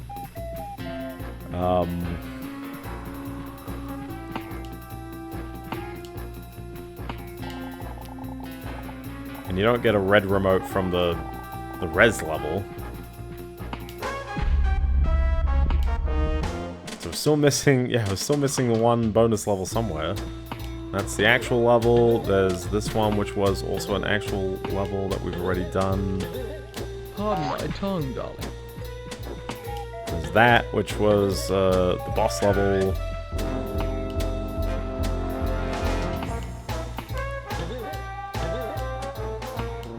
Can I even find where this bonus level even is? Maybe not. That's the one thing about this this hub, is that it's a little hard to navigate because the draw distance is very low. Like seriously, I can't see anything in front of me. Even if it is jam of a music track. So I've done that bonus level. And I think there's another one around here that was a bonus level. This one was a bonus level. The reruns. And then there was also one up above here. Which was that one. Which I've also already done. So there's 3 in this direction, which makes sense. Oh, I've just jumped into the abyss. There's 2 chilling here. So I'm just mental noting where they are. There's 2 chilling here. There's 2 in the center here. There's 3 in the red direction, which makes 7 total. There's the one I've seen in the blue area. Camera. Okay. Yeah, there's the blue in that area. That almost looks like there would be one. Ah, here we go. We got there in the end. We got I know there. what you're thinking. It's tail time. It's tail time. Find the items in the... what was it?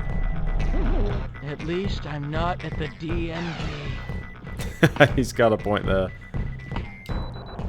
Oh, this one, yeah, I was doing this in the Nintendo 64 version. So what was it? You hit the wheel and then the bugs come out and they all drop. Say hello to the floor.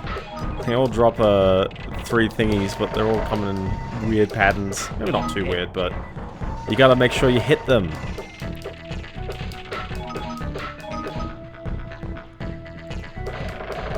Which doesn't really sound like it's too much of a challenge, is it? But I designed this scent with you in mind.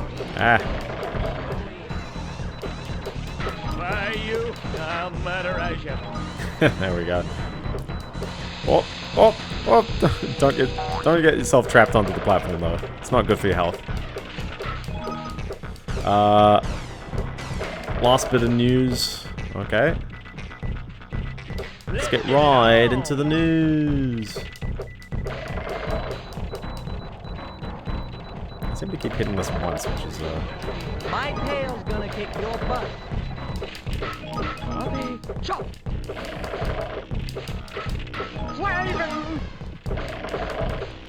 My tail's gonna kick your butt. I don't think there's particularly that many big news that I know of otherwise. Like, I'm trying to think, is like anything else anyone ever mentioned take your stinking my paws timeline? off Not me, you really. damn dirty ape. Hey, forget about it.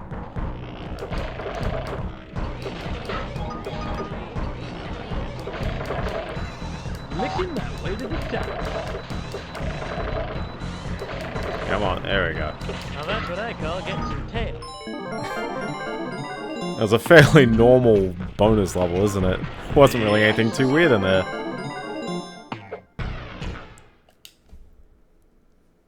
Okay, so to that, now the question is, where's the reel in the last secret level, isn't it? Which is about to show up right about here, I think. Bum bum bum bum.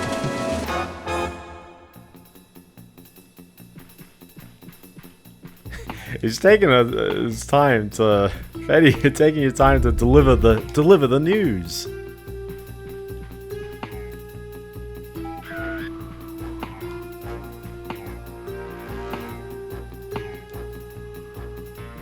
There is one thing I guess I'll mention is that, yeah, we've gone, what is it, a whole month since our social media ban on the under 16-year-olds, and I'm actually really curious. I really gotta, like, figure out what, also two remotes in a secret level, excuse me.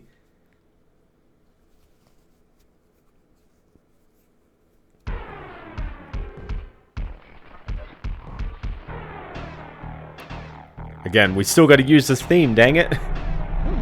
Screens up. Welcome to Resopolis.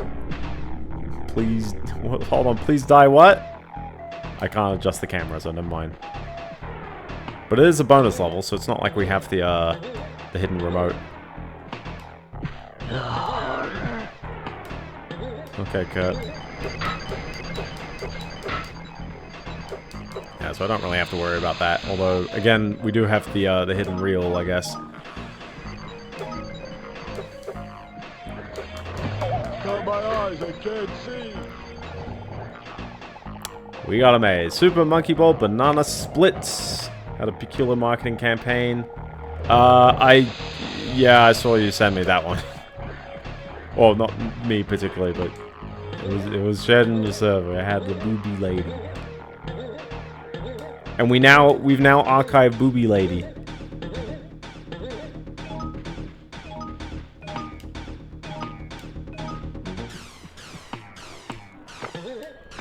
I feel like this level you have to sort of remember what it looks like, or what like some of these things were before this level.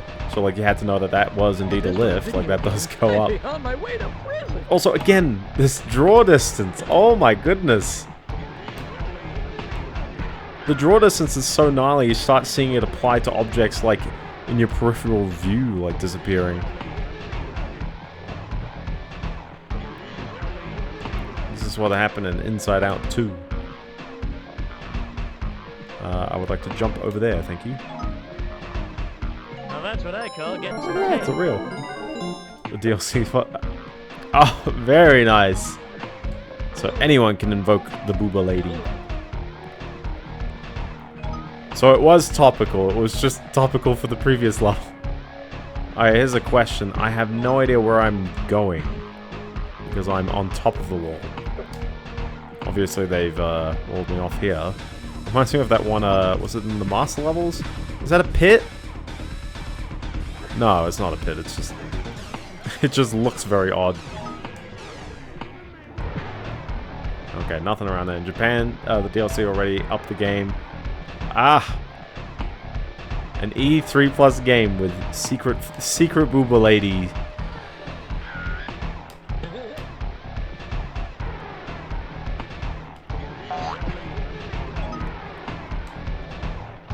Yeah, how does one leave here? 500 channels, still nothing on. Is there a secret tunnel or something? Yeah, maybe this, or this is where I started, isn't it? Given the way the camera just oriented itself, most likely. Fuck that, you pipe and smoke.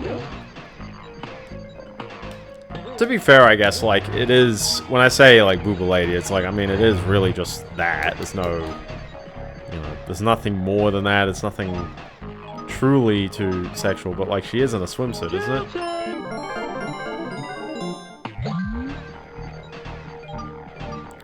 Also, Banana Splits, this is the newest one, isn't it?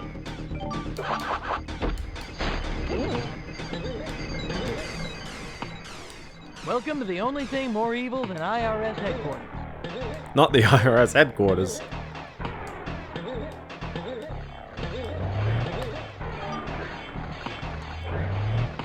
Whoop, that's a bit of a jump. I'm gonna need to karate kick it. That's the sweet stuff, I'm darling. very curious about this pit. The Pitapango, if you will.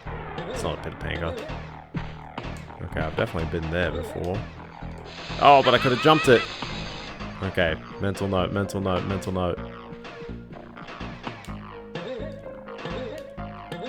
Oh yes, did you expect the Realms of the Haunting ending to appear in Gex?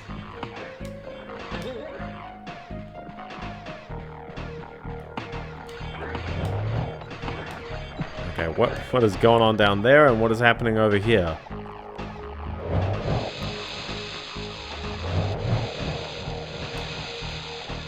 Yep, nope, that's the normal. Oh, there was a tunnel. Okay. Found media is always nice. That is true. That is true.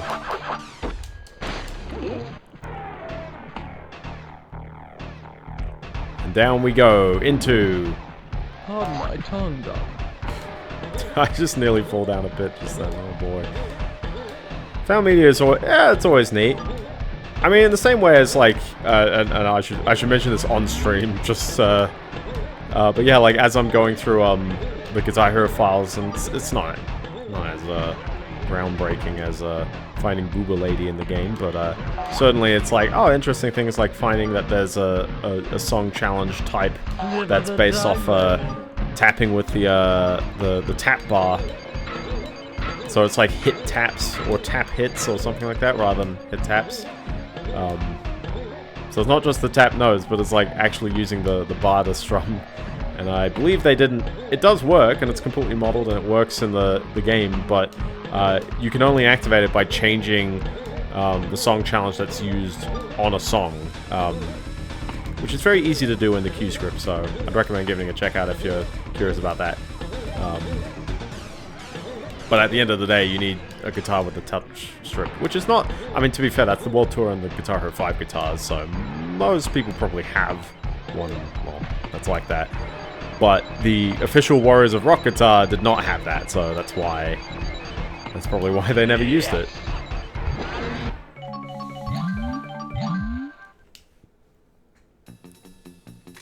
There he is. Yeah, you think people would be data dumping these games quite easily. Lock and load, little lizard. He says that in the game. He says that all the time. Nothing screams style like sunglasses that don't even fit. But we gotta go back in there for another remote.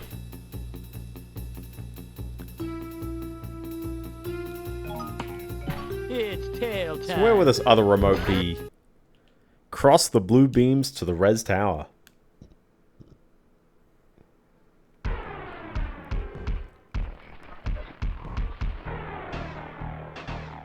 Well, there is a res tower, but... At least I'm not at the DMV. Does this mean I need to find another path through the maze? I guess we go left then. The last news. No more news. The news is all over. I love the lighting just like changing on me just then. So this led around to the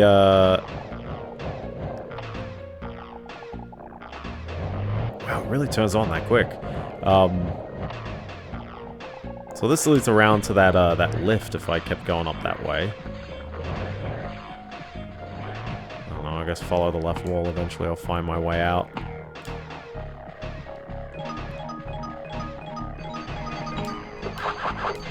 Oh, dead end, I guess. It was a long segment, but it was well deserved. Thank you, Mr. Fetty. Okay, where does this lead to? 'Cause that's, yeah, I was like, that's not quite where I was.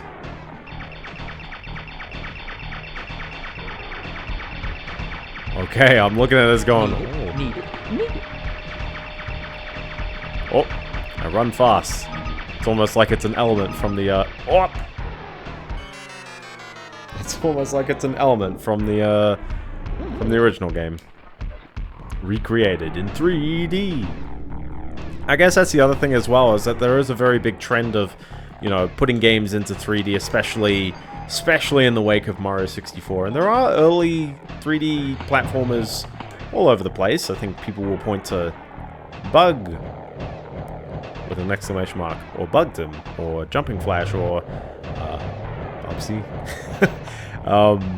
If anything as well, isn't Bubsy the pioneer here? Actually, Mario 64 is probably the pioneer just at the same time, but it's really weird, like, seeing that, and it's like, yeah, Bubsy came out well before many other 3D platformers of its time. Which makes it a very oddly pioneering game. It does work well in 3D, but oh boy, they just need to make the camera better. And it's very easy to get juked out by this.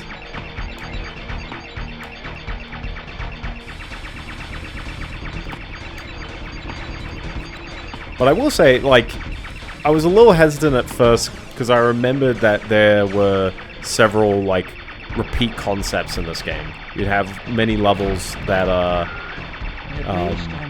you know, like 3 Halloween-type levels, and it's like, oh, are we just repeating the Halloween-type levels?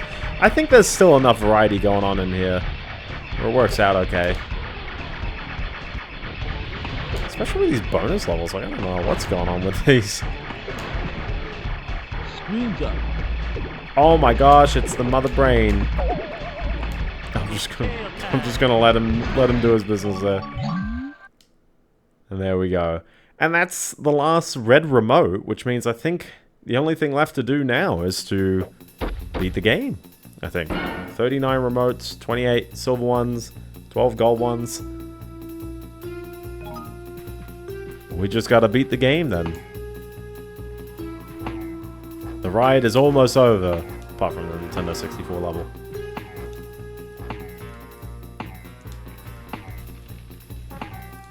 No, it's been an alright trip. It's only been 3 weeks as well, which is less time than Gex 3 took. There's no battery challenge on that level. It's only on the... I would say the levels that have red remotes, but particularly the main ones. So you can see that, like, these ones, Lava Dabba Doo, Texas, and Maze and Confused, they don't have silver remotes in the same way that all these other levels do. And it's because the silver remotes, their reward is they give you the bonus levels, or like the short ones with the time limits. And the reward for the time limit levels is they give you those 3 bonus levels. So now we are there. And technically the one to avoid the batteries. Okay. We now need to defeat Rez in the final battle.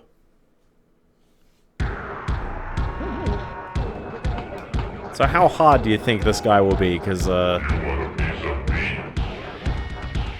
it's been a while. Texas is... yes. The mysterious place.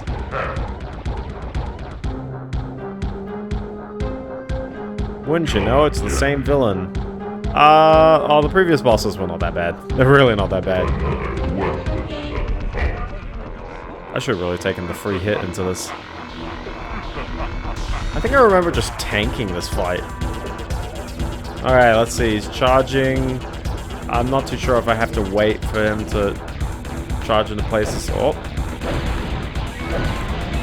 I do like games that do this. Rayman 2 does it. Try and think of another one. I'll just hit him. Yeah, okay. He's going... What if we get a different... Nah, we won't. When is Grace Jones gonna retire? No, she never will retire. Gex, this is the final boss and you're commenting on Grace Jones. This is a fun effect though, I like that. Yes, second person boss fight. But we get that, you know, we've got that in Rayman 2 as well. Which came out the year after this, so ooh. I'm curious if another game did this before, I guess Gex did, but it's a fun concept because it works really well. Ah, dang it. It works fairly well. How many hits do you think he takes?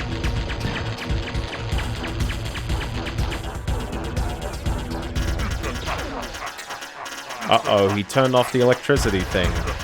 And then he keeps laughing. And now he's big, for some reason. Okay, here we go. He's got the sweeper. Oh, never mind. Do I stand in the green or nope? Yes. There we go. Okay. He's laughing. It's a jam of a final boss music, though, I'll tell you that.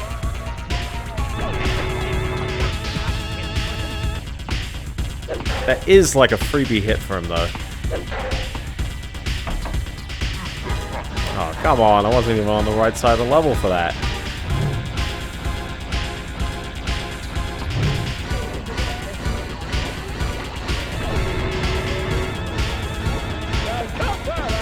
Okay. Okay. No, no, we're still good. Now we're bad.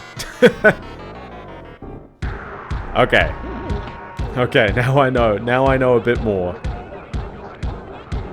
I feel like I had very insightful commentary just then. I said, okay, now we do this, now we do that, you know? But it's really weird when you don't actually know what you're anticipating. It's been ages since I played Gex 2. And so I'm like reliving this going, oh, okay. Like it's been that the whole time, but it's kind of neat, so I assume I can use that to bring in an extra hit. Which is weird. Again, I will mention the fact that they have like the number of health containers you've got on the pause screen, and it's only ever 4. It never goes up. It's like Ratchet & Clank 1. You know, it's like, oh, you really wish it went up further. And then the sequel, it's like, oh, suddenly it goes up to 8, and then the one after that, it's like suddenly it goes up to 20 or 40, I think. It's a really big number in Ratchet & Clank 3.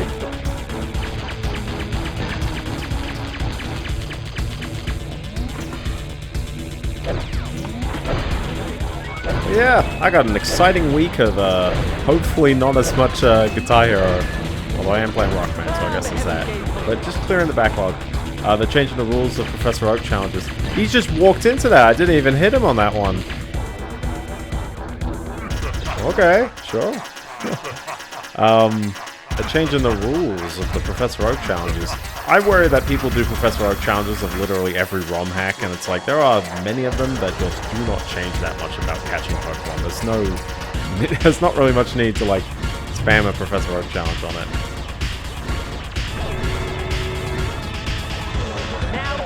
Okay, I walked into his hand. Oh. I walked into his hand twice. I haven't been paying much attention to the, oh, as in... Yeah, post-game's always a weird one, because it's like, what's the point? Especially given that, Professor Oak challenges are, bonus subsets, aren't they?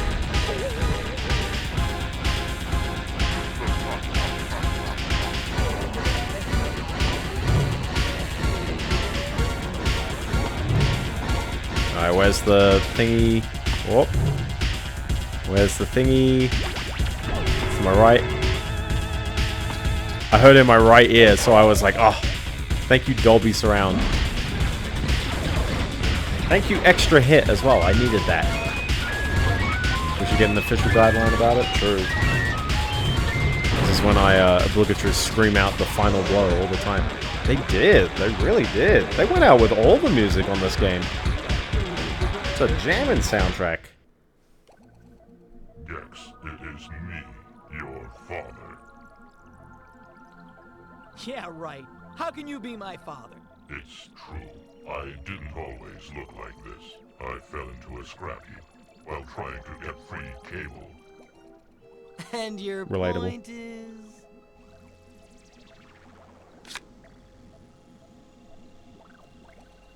No! No! Don't do it! I'll do anything. I know Tarantino's Gardner's fiancé. I could probably get you a meeting. Okay then, Dad. How's about we forget all this and go play catch in the yard?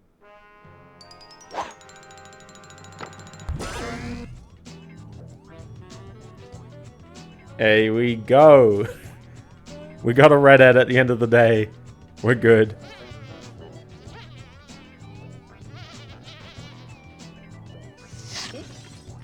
Oh, jeez. Pardon my tongue, darling. Come over here, you big stud.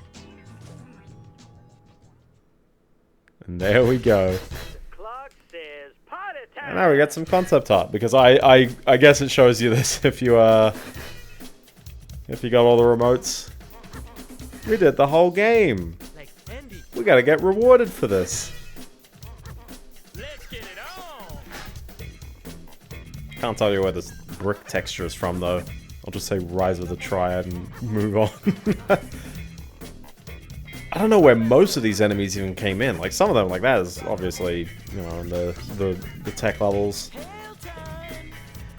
But like yeah, when you think about it, it's like most of these enemies just kind of either they existed for really not many parts of the game or yeah. But still, I think the level design in this is fairly solid, albeit I do like the more open levels of Gex 3, and I do like the variety of those levels a bit more. And I also think that the camera works a lot better on those levels. But I don't think this one's that bad. I'd definitely say, yeah, 2 feels fine. 2 feels fine. But I don't feel like... I feel like it's still a solid game. It's still a fairly alright one. It's just, yeah, very weirdly aggravating at times. I'd give it a recommendation. It's a solid one. I think I'd need to... I think I'd probably had it like a 3. I think it's got its faults, but I think its strengths are very solid. It's been a while since I've been rating stuff on Backlogged. I hope people don't think I've copped it over there. Okay, here it goes. Hot off the presses from the home office in Kapolowani, Maui. The top 10 reasons why it's cool to be me, Gex.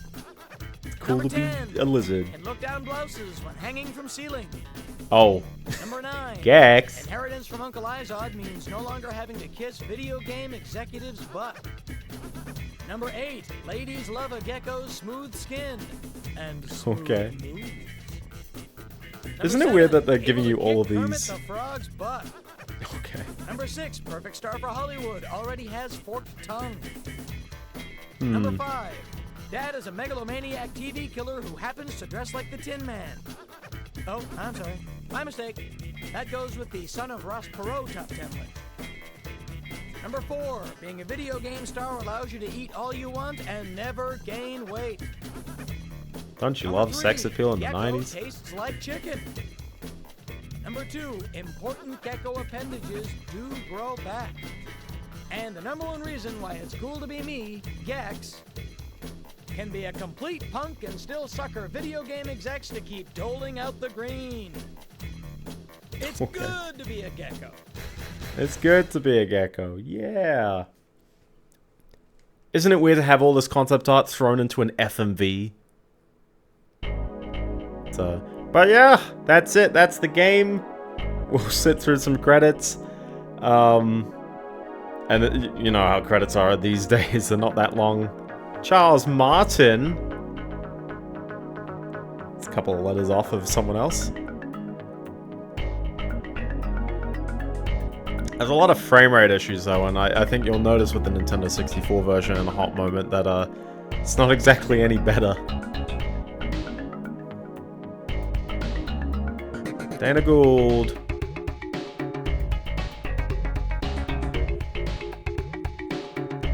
Anna Pooper. Oh my goodness. You gotta have those nicknames in there.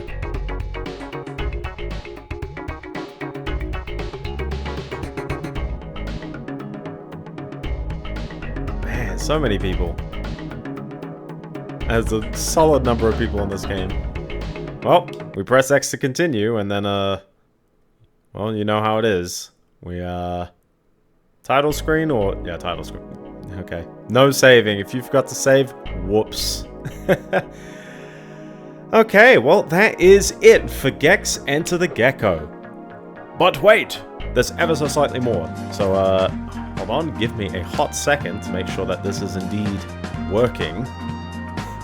We GG'd. We got there in the end. Let's see, we've got to make sure that the controller is indeed this one, I think. And then see that it indeed works when I tab back over. There is no 40th remote, it only goes up to 39. Like, we're talking about nice round numbers when it comes to Mario 64, and then this one is like, nah, it's 39.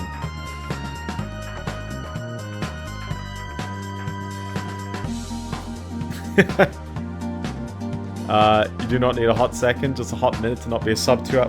Oh, yeah, it's not a 2 hour stream. Well, it's gonna be longer than a 2 hour stream anyway, so. Anyways.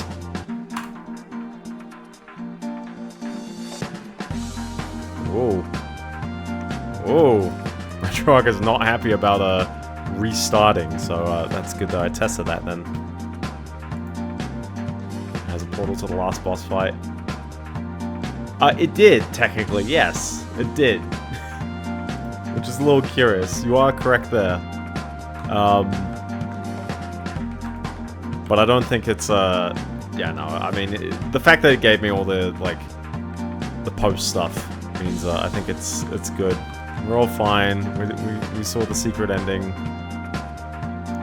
He got some tail, if you know what I mean.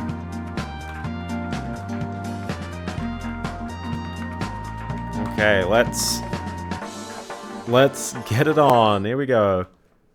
So this is Gex Enter the Gecko for the Nintendo 64, and I would like to... It's a very stripped down version of the game. I think there's only, you know, just like the third game, you're missing a lot of stuff that's in the game. So, for example... It's tail time. You know, it's like, they tried. He's got some voice lines. There's no title screen. We just go straight into the game. Now, I've got a load game on the controller pack. Annoyingly, it actually undid my... Or, like... Let's see. It prompted me to save again at some point, and then it was like, no, you can't name it, Biendeo. So, unfortunately, we got one called Zero. But, yeah, it's a bit of a crusty game. The other thing I would also like to add is that the audio is very turned down by default. Why? Maybe not all the way. But they did generally get the sound font for the music, so at least there's that. Big differences that you'll probably notice is that, well, for the most part, it's got, you know, all these bonus levels and all that stuff. How many of the things that I even get, by the way, ahead of time? I'm pretty sure I'm actually missing a few of the bonus remotes. But we've got this level, Gex Costo. But yeah, other than that, I think I didn't do no weddings and a funeral, actually. Or chips and dips. There is no Channel Z. So, but really, the whole point of why I'm showing off the Nintendo 64 version is, we're showing off, you know, what is actually different about this game. And, yeah, for the most part, it's not really that much. All the bonus levels are mostly intact, but if you go up here, we just have one level instead of the 3 bonus levels, and this is available right off the bat. And this also replaces, also, we don't have the texture on the back of this this thing here. But this replaces as well the 3rd Halloween level, which is, it's not in the game, so instead, we've just got this. But it is an exclusive Titanic level. C-SPAN. Well, yes. If anything, I think it actually... Is it a swimming level? It is, so... To brake while swimming, pull the Z button. Okay, the other thing I need to complain about is the controls. So, the reason why I'm very apprehensive to using the analog stick is because it's not actually analog in this game at all. So I guess it is an underwater level without an underwater bar. Isn't that weird? We had an underwater level in Gex 3 with an underwater bar, and we've got the underwater bar in the space level, but we don't have anything in this underwater level. That's kind of curious. Also, Gex might... I was going to say, Gex might shut up in this level because he's underwater, and then he just shouts downtime at me.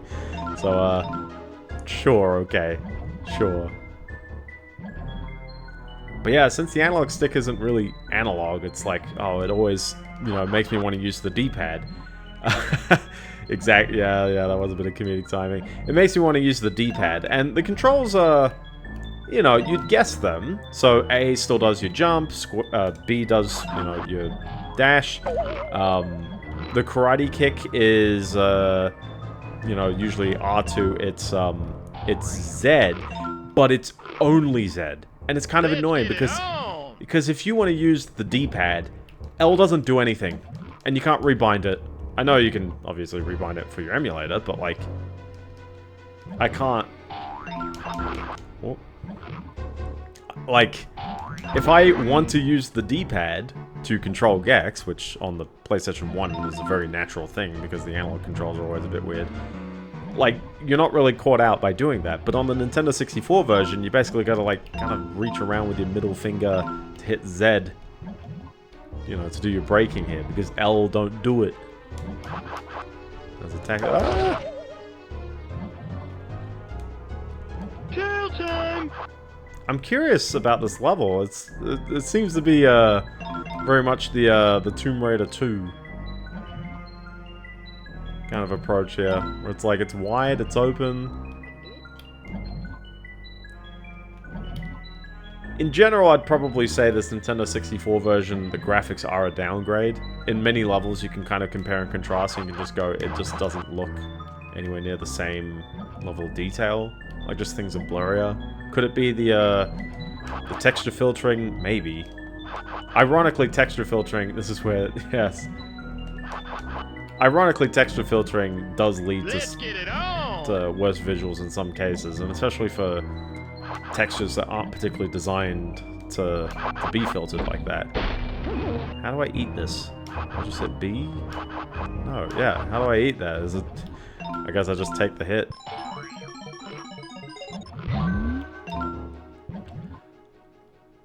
But yeah, for the most part, I mean, you know, it's still Gex 2. It's got virtually all the levels, apart from the one Halloween level, but then you got this, so at least you got most of it. I would like to see the additional bonus levels. Certainly, it's like, oh, you know, it's a bit of a shame that... Shark! It's a shame they couldn't get the additional bonus levels, which were all thematically based on other levels, but yet this one with a unique theme gets to go through. Don't go... Yes, true. Don't... I'm not using a Logitech controller, we'll just say that. Well, it seems that the Titanic is up. So I was on this boat, I think. Oh, look! The butt.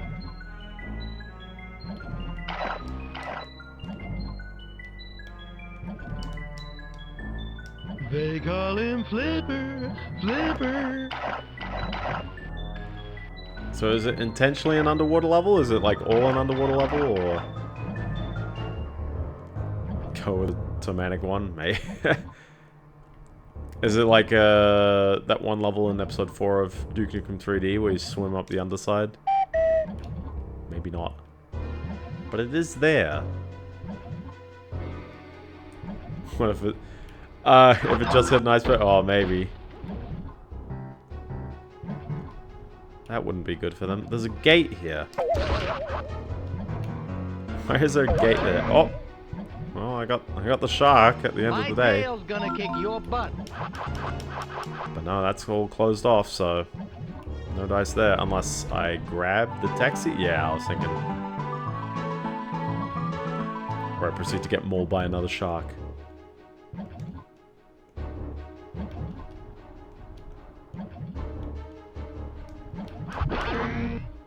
Oh no, I got that one. I will try and go for the silver... Oh my gosh, the drops are disappearing too soon. I will try and go for the silver remote just because, you know, it is indeed a proper level. There is a hidden remote, I guess, as well, and I'm not 100% sure where that is. Let me in!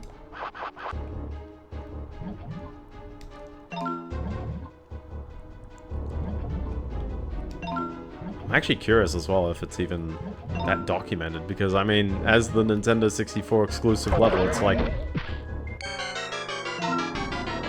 very dead. That's okay.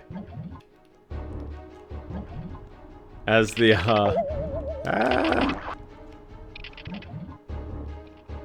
Don't Don't go for me, crab. Don't do it. Me dying is not a moment, it's just a factor of this game. It just happens all the time.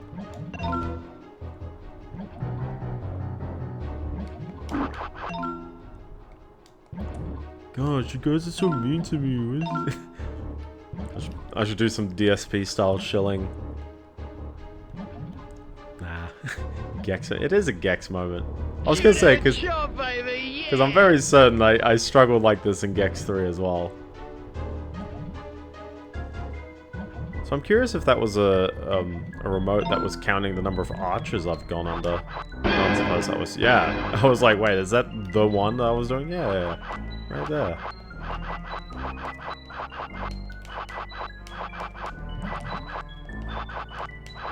Let's keep exploring the level though, because I do want to, 1, see if we can find the hidden remote right away, and 2, how do you take out the sharks?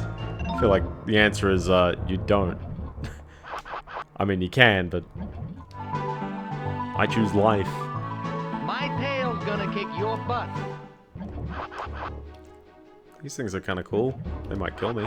Nope, they're just decoration.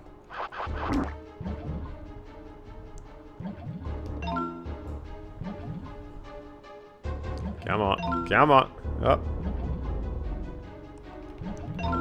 We got there. We got there in the end. Alright, so I came in through there, I guess, and there's... No, I came in through the one on my left. Now, on my left. So I guess we'll go through this one in a moment. Gosh, why is the game getting so laggy over just sprites and a blob shadow? They call him Flipper, Flipper. He is gonna repeat a lot of the same lines again and again, though, I will say.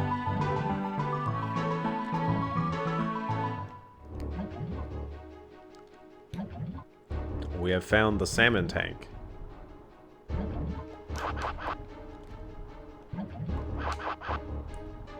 I wish I could pitch the camera up, though. So, I think C down does nothing. C up is the same thing as the camera zoom function, which you can hear, I guess. And then C left and right do change the camera. It's a little annoying that it's not under your thumb, or sorry, your triggers. My name in the is same. Kane. I seek water. Oh, okay. In the same way that it was on the PlayStation 1 version. I think that the additional triggers on the PlayStation 1 do really help the functionality a lot. Whereas like the Nintendo 64, it's like, oh, you got 6 face buttons. But realistically, you really can only hit 1 or maybe 2 buttons at most of the time on the face. Again, it's like, how do we hit this? How do I eat the fly? We're all underwater. Why is the fly even underwater? I'm not too sure.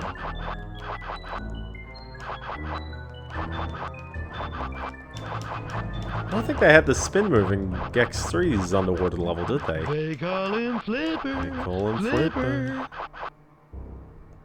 True, but Sparks has like a big bubble around him. I'm getting PTSD to when I was playing Earth Defense Force. I'm just expecting massive spiders to start coming around the corner and messing up my day. Why did the boxes fart when they open as well? Who knows? So is this a meaningful hidden level? It's curious. It's definitely a curious one. It's not just directly replacing the Grease level, because the Grease level was very frustrating, though. It's like... Fireballs... True, fireballs and Mario can go underwater.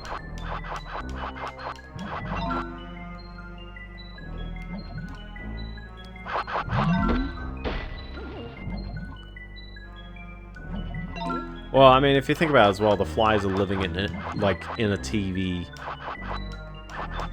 Which means, hey, it's a video game, I guess. That's probably the reasoning. I assume there's a ceiling on here. Yeah. Alright, have I gotten myself turned around a ton? Maybe. Just maybe. I don't think I went through more jellyfish. Yeah, I definitely didn't. Judo chop, baby, yeah! He just says, oh, oh, control unplugged. Control unplugged. Don't fret. Control unplugged. Or do fret because the control unplugged. I've not had a great run of luck with wired controllers. I sometimes I'm like, yeah, you know, it's fine, and then other times it's like, yeah. At the very least, this Nintendo 64 controller is a very dirt cheap pickup on Amazon.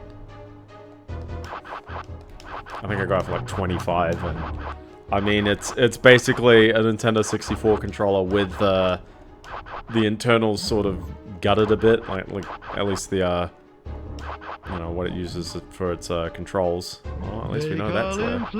And now flipper count is on 4. And then yeah, it's like it's just got a USB plug on the end, and it's all just a direct input device, which you don't need to do anything exotic for the Nintendo 64. Could it be better? Well, yeah, it'd be nice if it had rumble capability or something. It's got the spot on the back, but it's all completely like... I assume they've just like reused a mold or something to make this Nintendo 64 controller as well, instead of like actually making something brand new. But yeah, where the part where the controller pack would be, and it still is there, but it's like the inside is just, there's no port. It's just a dead end plastic. Shark! Is there any way I could get more items, or is it like, no, I actually do need to just run into the sharks and pray that I don't die again? Because I'm still like 19 off, I guess.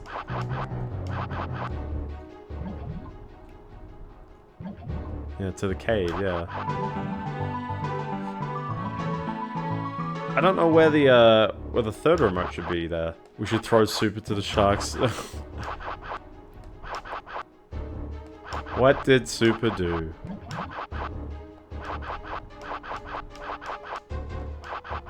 But yeah, if I go down here, I mean... My name is Kane.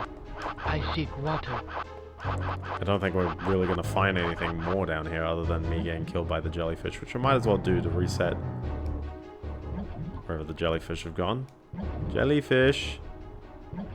There you go. He's a dumpo. Just because he's a Dumbo doesn't make him tasty for sharks.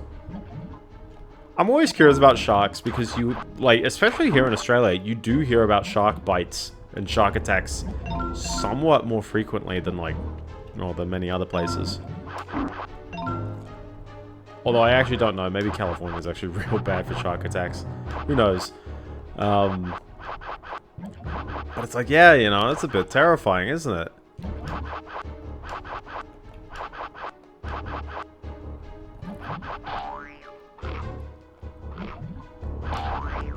Shark! They aren't as bad as dolphins. Well, dolphins are malicious. Sharks and most animals at that point are just like, they have rather rough instincts. Like the shark, I don't particularly think wants to eat humans. Like there's much more nutritious meats for it to chew on. Humans are not that fatty, which is a bizarre evolutionary trait that's like helped. It's like, you think the animals that would be less tasty based on evolution, but for some reason it just doesn't seem to work that way. Maybe there's something to being tasty that also means you're good in other ways. And humans are like, ugh, humans, ich. I don't know. Oh, the inner tube breaks as well. Oh, okay. Well, that makes my life easier. Well, there you go. There's that remote. I don't know where the hidden remote is, so I'm gonna need to make sure I do a small look up. Let's go through the arches. Let's get that one out of the way. Oh, I gotta sneeze. Ah. There it is. I got there at the end of the day. So where's arch number 3? I assume they're all just around this room. Oh, look, a big arch. I don't suppose it was this one, right? Gonna kick your butt. Look, it was that one.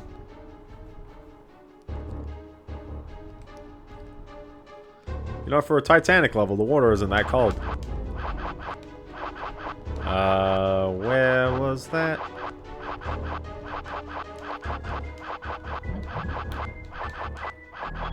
There it is. Your arch enemy, cold water? Pardon my tongue, darling. I saw my arch enemy. I want Mount Franklin to sponsor me. Oh, it's got a weird sound at the end. It's kind of, oh, the archers. Maybe. Also, yes, the game can either... Is the music failing to start? Here's my password if you want to hang out. Pardon my tongue, darling. Here we go. Okay, find the end of the cave.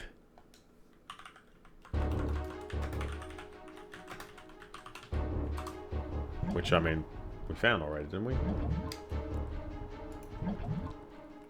It was just somewhere over here, wasn't it? Wherever the taxi is gone.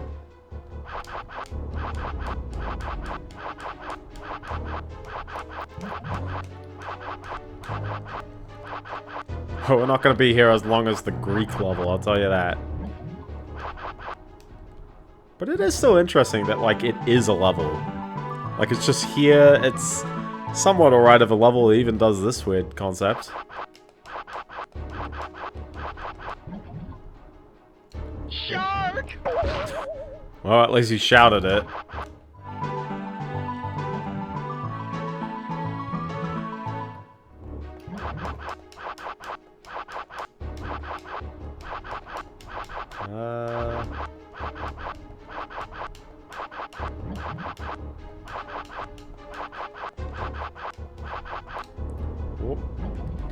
The water's probably on the surface of wherever we're going.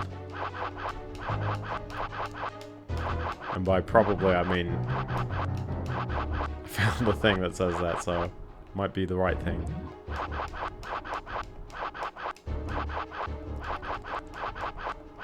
You gotta keep mashing B though if you wanna take some speed at this. Also, ouch. That's fine. So the end is there, right? Yes. So mental note there. Also, I guess exclusive pickups on this level. We got stars, we got stripes. So if I just keep pointing up. Gosh, it's so bad when the draw distance like barely picks up any of the rest of the room. Why, yes, I'm just in the fog, the complete void of everything. Gonna kick your butt. Okay, and then we go back in the cave, whence I came. Ah!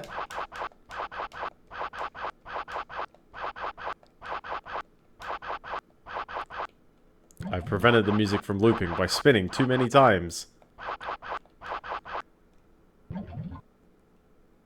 Wow, it's a complete dead silence otherwise. It's actually completely dead. Like, there's no other sounds going on other than... Well, other than the ones you're hearing. There's nothing background. Jeez, yeah. Very odd. There is no Channel Z. It's probably yelling about that level, given that I hadn't, you know, played this one. Yeah, 33 red remotes. 33 red remotes. Da, da, da, da, da, da. Reach the top of the Titanic. Oh, this looks fun, doesn't it? Is this like the other level, the Samurai Showdown level, where now that I'm on step 3, it's all turned the right way? Kind of looks the same to me. Hold on.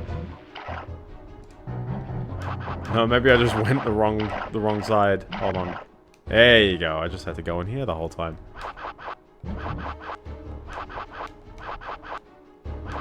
But yeah, look at these textures, man. It's like... Shark! And this is a huge problem I have with the Nintendo 64, is like, it's technically, like, capable in some places, and then it's got the absolute worst memory controller. Like, it's a real slow memory bus, and that hurts it in being able to actually directly access the memory at a good speed. And obviously, with some smarter optimizations, you can pull off things like getting 60 FPS in Mario 64, as well as having a wonderfully extended draw distance and all that stuff. Granted, some of that requires the use of the memory pack to leverage, and some of it maybe doesn't. You know, this level would be so much worse with an air bar. Yeah, I forgot who's, or who has made videos on it, so I don't know who exactly to recommend. But certainly, like, yeah, like, the people who have extended Mario 64 to, like, ridiculous capabilities is like, oh, very good champs there. Yeah, maybe, yeah.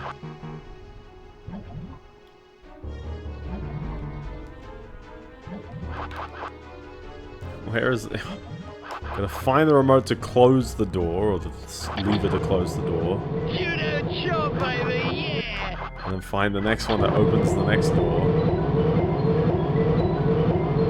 Well, that was a bit of a weird one, wasn't it? Oh my gosh! Dry land. Now I can demonstrate that I have to keep mashing Z. ZA to do a jump.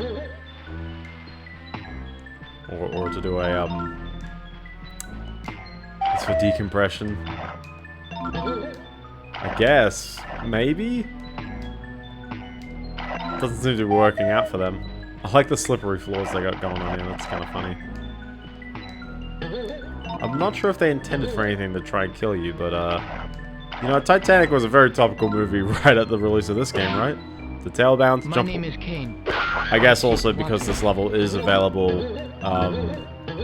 you know, it's available as, like, the third level in the game, so... he could be making... I think he's making a ROM hack, yeah.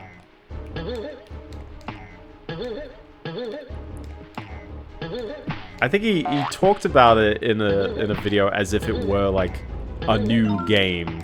So I think he's hyping it up like it is very, very big. But it's certainly, like, well, he's just basing it off of Mario 64. Oh, no. Oh, boy. Licking that way to the top.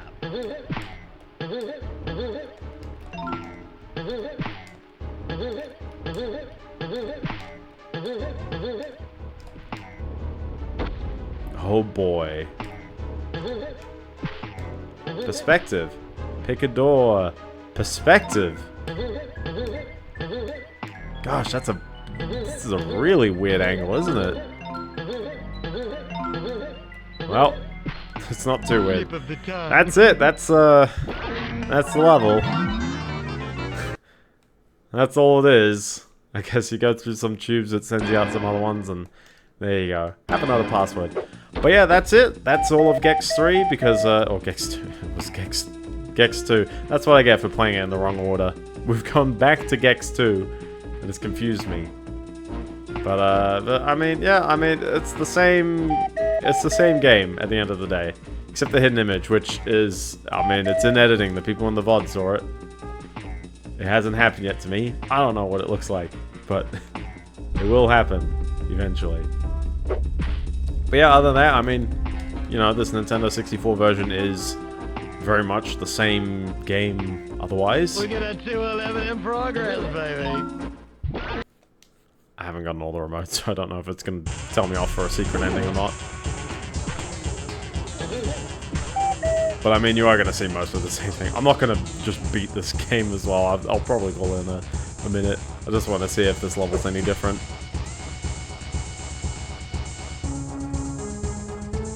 Final boss part 2.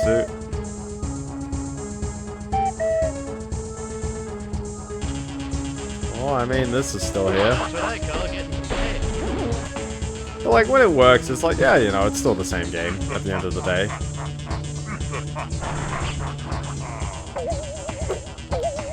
But can you dodge the lasers in this version? Because it seemed like you couldn't really do it in the PlayStation 1 version. Ah, they're missing all the numbers on the screen.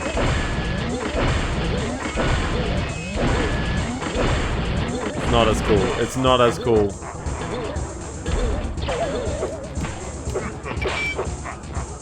he really broke out of that very quickly. Look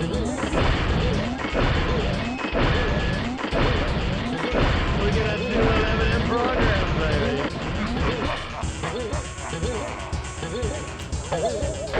There you go, bonk him in the face again. But yeah, I don't know, I'll probably just call it here. Because I don't have all the remotes, so I'm not gonna get any secret ending if it even did exist. I am curious about what the actual ending is, but well, I'll save that as an exercise for the player to, or for you, the viewer, to figure out what the Nintendo 64 version looks like. But yeah, other than that, I would like to thank you all so very, very much for watching. If you enjoyed the stream or you didn't enjoy the stream, that's okay. You can follow on Twitch. Another stream, 8:30 PM Australian Eastern Daylight Time every Monday. So it's gonna be Australia Day next week, isn't it? Yeah. Which it's also, I think it's India's national holiday, also on the exact same day, so that's fun. But yeah, missed parts of this, or you want to see that thingy a little bit, check out the VOD. It'll be on YouTube sometime in the next 24 hours, so that's always good. Of course, as always, you can follow on the Fediverse, where you'll see me rant about things sometimes. There's a Fediverse instance I know a bunch of people from. Turned 5 the other day, so happy birthday, you fellas over there. Doing the good stuff, I guess. But yeah, other than that, stay safe, eat your greens, don't stay up too late, and yeah, have a good one. Stay Gexy. I'm not even hinting at what I'm playing next week. It's just gonna be a mystery. We'll see. Alright, see you fellas. Woo.